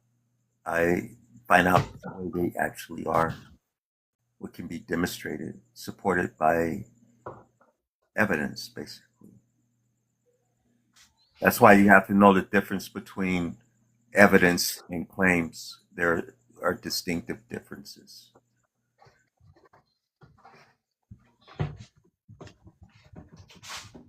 You understand, Bob? yeah.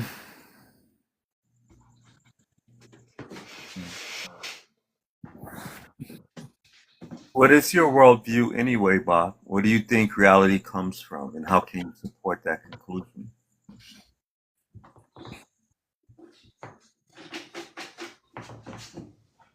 Oh, I guess he ran away. dang, bro got baffled and got away. Some people don't want to get things. Yeah, kind of. But yeah, hey, They want to explain their position. yeah. But hey, I think we taught him something, I bet he's questioning his whole life, Yeah. in his room. Okay, what the fuck is that? Is it the real world thing, type shit? Yeah, I mean, it's if you go by the Bible, you're believing in a book of blood magic and talking animals. Yeah, but I don't get how that Bible was written. If the Jesus is that, how did he write it? Jesus didn't write anything. Jesus never wrote one book in the Bible. Everything is about Jesus is written about him. It's not written from him. And when you ask believers why that's the case, they said because Jesus didn't want people to worship the Bible.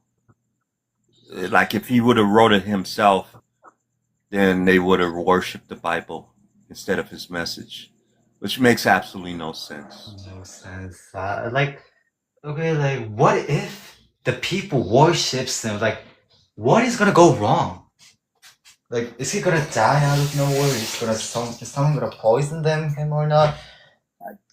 Yes, I mean, Yeah. they believe if you don't worship in the right way, you're going to hell. So I don't know exactly. They believe if Jesus wrote the Bible, then everyone would go to hell.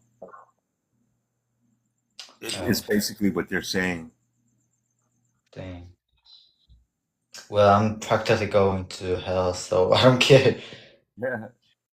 All the evil things that I've done in my, 15 years of life, yeah, it's like I think the hell wouldn't want me either. I mean, people believe in different concepts of salvation. Some believe that everyone is going to heaven regardless of what they do. That's called a universalist. They believe when Jesus died, he died for everyone, past, present, and future. But then you have people that, like Calvinists, that believe only a select number of people are going to heaven. And that's only selected by God, and the rest are going to hell. So you have all kinds of extremist beliefs within the same banner. Yeah, yeah. I don't know what to say. 'Cause, like, Yeah. I'm baffled. It's all a man-made creation. It was created by people, and it reflects the beliefs of the time that it was written in. And it's just amazing that people still hold this ancient, primitive book up as an example of how to live your life.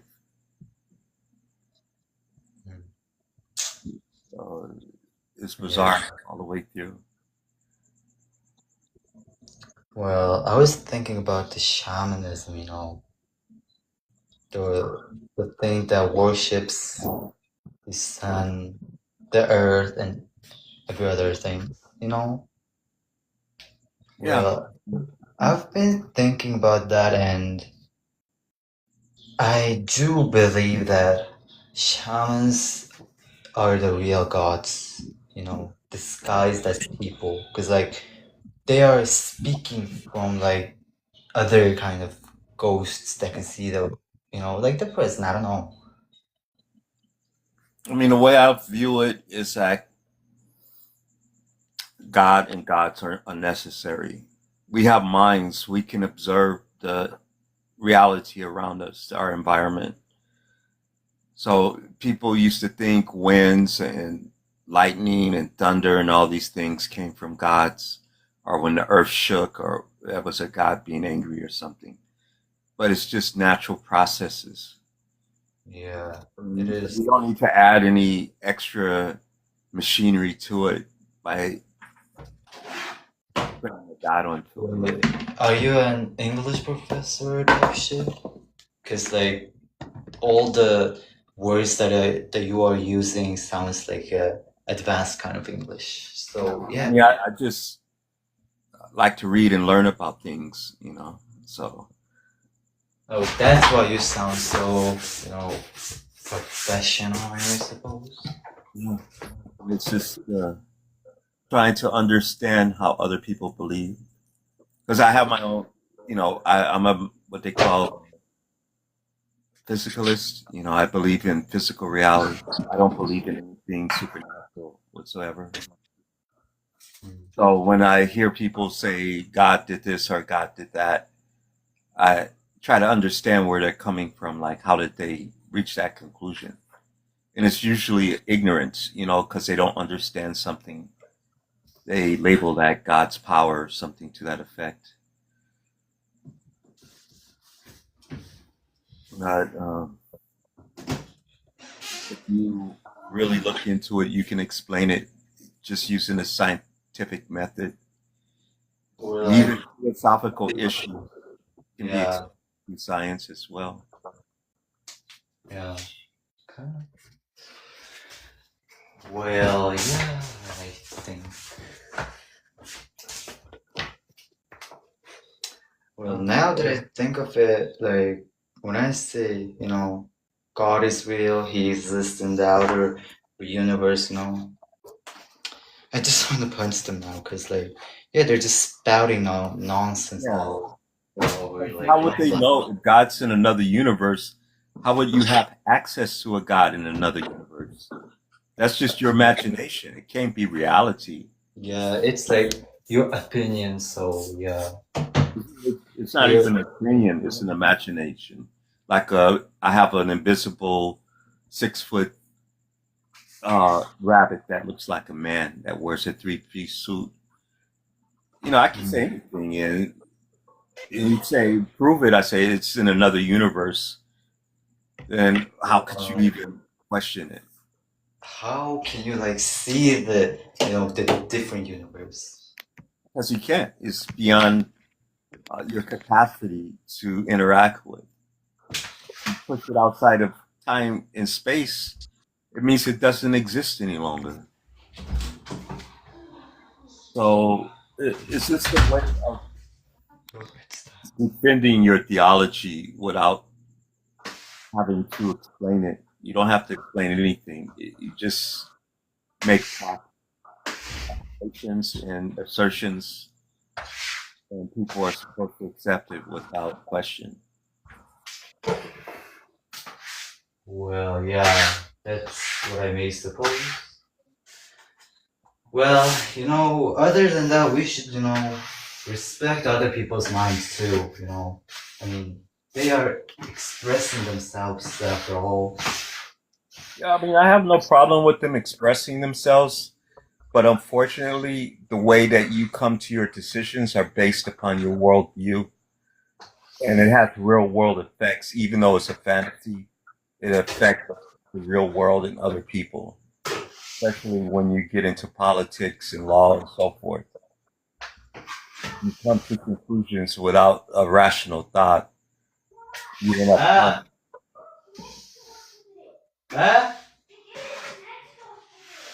비니크로. 자, 어떻게 할지리래.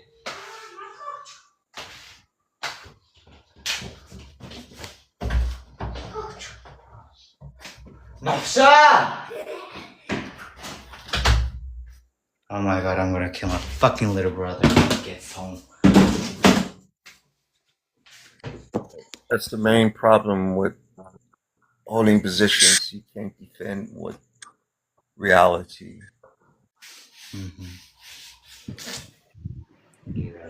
Hello. What's going on?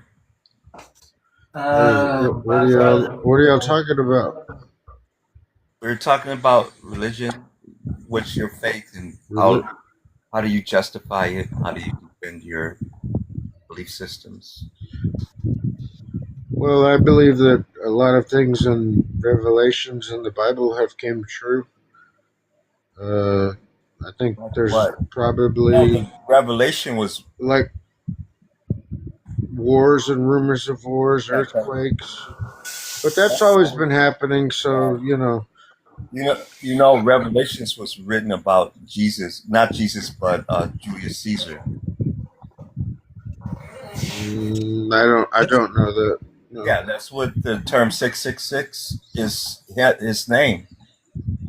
You know, and they use 616 as well. They use different variations of it based upon his title and his name. Well, I guess you know more than me on that because I've never even heard that. So I mean, it was for something that was happening 2,000 years ago, not for today. Well, 2,000 years ago, time to God is nothing. A second, the time is nothing to him because he's omnipotent. It's written for humans, not for God. So time is everything to us because we only have a limited amount of it. Well, not if you live eternally. What's that? Eternally? Not if you live, yeah. Yeah, there's no proof of anything living eternally. Those are assertions. Proof? Yeah, proof, evidence. Yeah, I mean, do you have evidence how deep the ocean is? Have you been there? Do you have evidence how high the sky is? They haven't measured it. I mean, it's just not something that people pull out of their imagination. So they do have. There's imagination and then there's faith. Well, I'm not talking about faith. Faith is just believing in things you can't show to be the case. So you can't. If you have evidence, you don't need faith. Yeah, and if there was evidence of God, then he would have everybody would believe in God and it'd be fine. But he gives us the No, I option. mean, belief is not the question with God. It's worship, because even Satan believed in God. So Okay, well, worship. Okay, yeah. Well, so Jesus. Let's talk about Jesus specifically. If you don't believe in him and confess that he's the Son of God, then you don't. He gives you the option. Why would everybody just believe in it? not You know? everybody Well, does. There are. that's what I'm saying. That's what I'm saying. He gives us the option. But if he didn't, then everybody would just be like robots and just fucking believe. Because first of all, belief is not the question. Like I said, it's worship, and belief doesn't equal worship. Because you can believe in anyone, that doesn't mean that you worship them. That's true, because a lot of the other religions believe in Jesus Christ, but they don't worship him. Some don't, some do. It depends on. There's lots of religions, yeah. There are a lot of religions that don't believe in Jesus. All right, even if they don't believe in the magic man Jesus, there's a difference. They believe in a teacher or a prophet or something like that. So the views that people have of Jesus are all over the place. Yeah, for sure. And religion and Christianity itself, people believe all kinds of crazy stuff. There's different sects. There's 45,000 denominations of Christianity alone. So that means if you put six Christians in the room, you're going to have 3 churches come out, basically. Yeah. So, because you have, like, Trinitarians, you have Universalists, people that believe everyone is safe regardless of what they think. So from past, present, and future. So there's no hell everywhere. I don't know if those are Christians. I don't believe those are what Christians. you call them is up to you, but they consider themselves Christian. So I know the no true Scotsman argument is that if you don't believe in my way, then you're not a true Christian. So, because I used to be a Christian, I often get, well, you weren't a true Christian, like, come on. Well, you don't have to listen. You don't have to listen to those people. It's a relationship between you and God. I believe. Listen to them or not. No, I hear what they say, but the thing is, it's common, because everyone think they're believing the correct way. Yeah, and so do you. No, I don't have a belief. I just don't accept the premise of a God existing. I don't believe in. Okay. So look at your body. Look at your body. Do you know how incredible your body is? Like how it works? Yeah. Like everything has to be perfect. Look at a rock. Do you know if we were look at a rock? It's not this. What is that? Look at a rock as an example instead of a body, because they're both created by God. Okay, so there is a creator, you're saying? No, I'm saying from your point of view, they are equally created by God. A rock in a body. But you bring up a body because it's a complex system, and you. Okay, what about the whole world? If we were 10 inches closer to the sun, we'd burn to death. We actually move millions of miles closer and away from the sun yearly, not a few inches or feet or whatever, but millions of miles. Our orbit changes constantly. Yeah, but it's at the perfect it's place not where perfect. we won't burn to death. I said it changes constantly by millions of miles, not by feet. Well, then why isn't the temperature changing then? Because it's always 100 degrees right now. The temperature is always varying. What are you talking about? Our temperature changes wildly throughout a season, a day, or whatever. It doesn't stay No, but exact. I mean, like, if you compare year to year, in August it's 70, and in July it's No, those 102. variations, and it could be 100 and something degree one day and 34 degrees the next. You know, the weather shifts dramatically all the time from environmental factors. So, where do you think life came? How do you think we came about?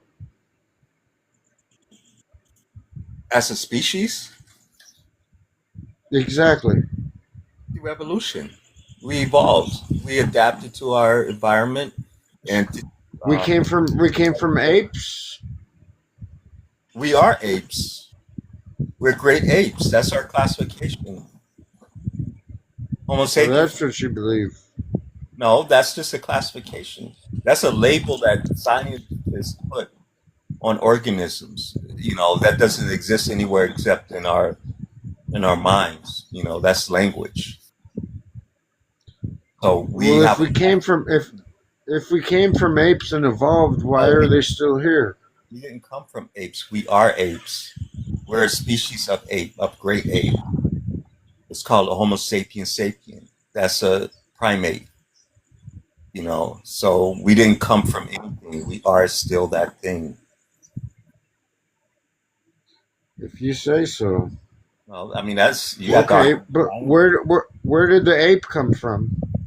they evolved from other organisms. That's how evolution works. It's a change in alleles over time within a population. That's how, and through selection. So, what was the first thing that started everything? Dude, do I look like I'm qualified to speak on all these different subjects you're throwing at me?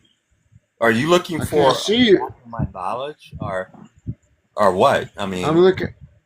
Well, you tried to debate, and I'm trying to no, I debate mean, you. you're asking me questions about where did this come from. I mean, I don't mean to insult you, but children do that. Why is the sky blue? Why does the rain fall? You know, like, come on. You know, I'm not a qualified Hey, sir, geologist. you asked for this debate, and as soon as I bring something up that you can't prove, No, I'm asking you. you call me a child. No, I'm saying that's what children do. They keep asking questions until you run out of answers. You know, and I'm You not know what? a geologist. I'm not a geneticist. I'm not a cosmologist. I'm not a physicist, quantum physics. You know, like, and you aren't either. So I could give you any answer I want. And what does that move the needle? I'm asking you, it's like, why you believe in your God, and how can you prove that it exists? Well, I'm trying to do that, and you're telling me that I'm asking too many questions. Just show me, you know, don't look for the gap in my knowledge. Tell me how you reach your conclusion for your deity and how you justify that based on reality. Because I died for 30 minutes and I saw Jesus. You died for That's 30 how minutes. That happened. Yes, absolutely. I was in a coma. I was messed up for Yeah, coma's not death. a long time. I know. After I woke up, that was the end of the coma. But it was like the last 30 seconds of the coma that I woke up. I saw Jesus. So Yeah, what did he look like? he didn't look like anything that you think of Jesus that looks like. It was like a. You wearing It was this energy. It was an energy. a blob of energy? Yeah. You didn't have any physical form whatsoever. Yeah, he did, but it was like beaming. It was like a beaming light, and he spoke to me, and he had, you could see the form of, but it doesn't look like the Jesus that we have on our walls and churches and stuff. So he wasn't some white European guy with robes. Yeah, Long absolutely not. flowing eye, flowing hair, blue eyes, and all that. What's that? I said he didn't have long, blonde, flowing hair with blue eyes. Yeah, no. That's my Jesus. That Right? would. My It's homeboy. whatever, man. You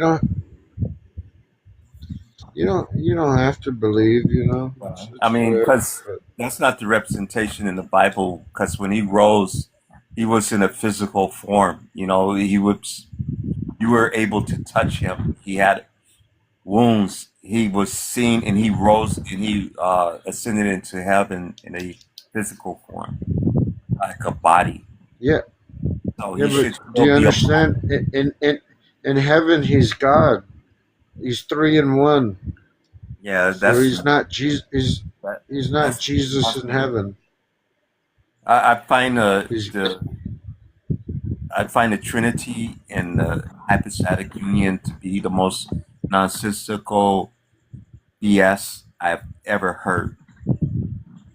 And that's Maybe, a belief system. That's just asking you to deny reality exists and just to prime your mind to believe any nonsense so they could shove every piece of theology into your brain without question. Because once you believe in the Trinity and the hypostatic union, you can believe in anything. So it's a brainwashing technique. I mean, everything out there is to brainwash you, but I can tell you the Bible's been around for thousands of years. Oh, there's older books in the Bible. You do know that, don't you?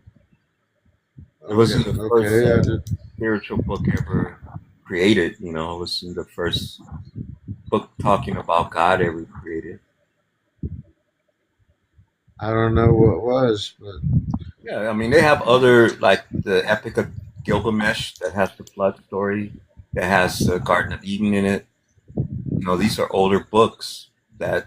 So it's still a similar story, though. You're saying. Yeah, but the basic is that they were predated, the ones that are in the Bible. Yeah, but you just said the Garden of Eden. Yeah, also the Garden of Eden story predated the one that's in Genesis, the one that's in Gilgamesh. Well, sir, because I believe in Jesus, man, and that's all I can tell you. And I pray to Him every day, and I feel like He helps me. And maybe it's just a mental thing, like you're saying, but it's if it's a good thing and it helps people, I don't think you should fight against it so much. No, I don't think it's a good thing. It primes people to believe in ridiculous things and make choices based on those ridiculous things that harm people in our world, in our real world. So I think it's a very harmful theology and belief structure. I think the Talmud is the worst thing in the world. Is that the Jewish Bible? Yes. Yeah, but the Old Testament is also the Jewish Bible. Yes, they believe in the Old Testament, but the Talmud has other things in it. Yeah, but that's still a Jewish Bible. They don't believe in Jesus Christ. Yeah, they rejected him because he was a heretic by their theology. He was claimed, according to his believers, he claimed to be God, which is heresy, goes against the whole one God. Blasphemy. It's really serious. If there's any other God. You agree? You agree with the Jews? From their point of view. I mean, I think it's all yes, but I can understand where they're coming from. That from their point of view, they did what the law required them to do.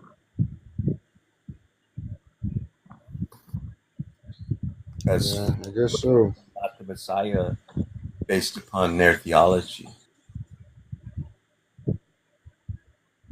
They think Trump is the Messiah. I don't know about that. I know a lot of conservatives do. They worship that man like the orange god, king god, god king, or whatever.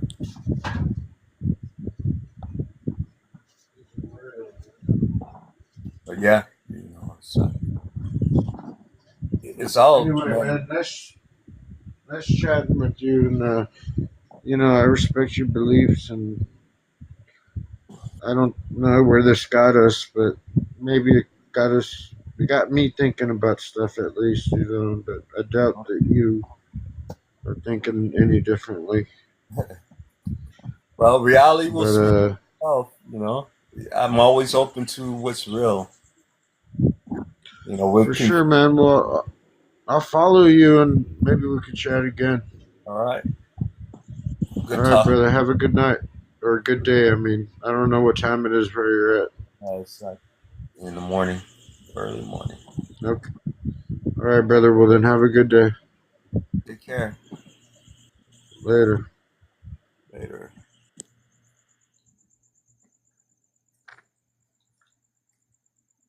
Who wants to come up here? Let's have the conversation and continue. Let's see. Anyone wants to add their opinion? Do you have a religion and can you defend it? Hello? Hey, here. Okay. Do you want to be Christian? Oh, I'm not atheist. Oh, okay. Well, I tried. Sorry. Oh, that's how you try. You want to be a Christian? Yeah, I mean, because it's got to be based on consent, right? You got to want to do it. Like, I can't force you to do anything. So, That depends on if you're a Calvinist or not. I don't know. That God determines if you're a Christian or not. You don't have a choice in the matter. I'm more of a Calvinist and a Hobbesist. So, what's that? Calvinist and a Hobbesist. Yeah, he'll snatch you up and put you in the bag. Oh, that doesn't sound fun. What's that? That doesn't sound fun. Yeah, that's the way it works, God didn't create you for fun. He created you to be his slave, basically. Oh, that sounds lame. Anyway, I hope someone else has better luck than I did.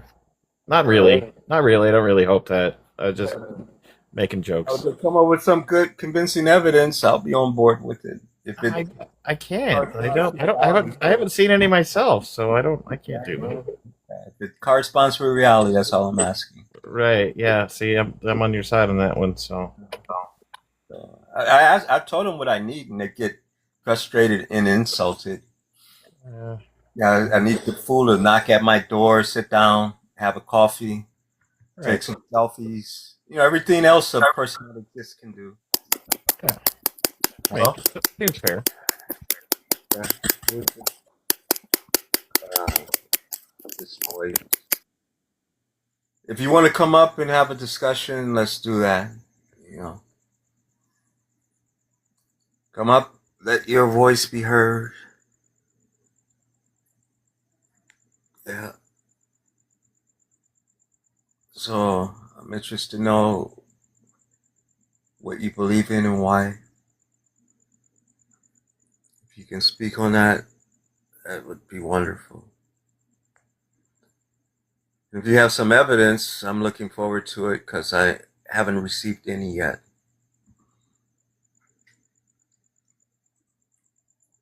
So don't be shy.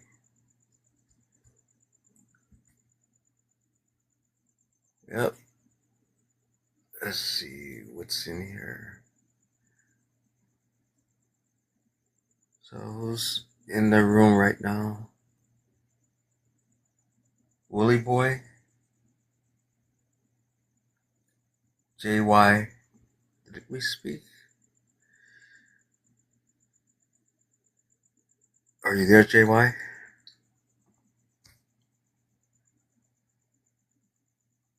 Deep?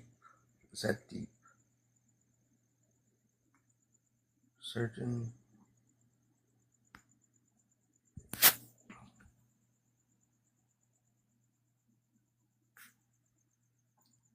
Anyone wants to say anything?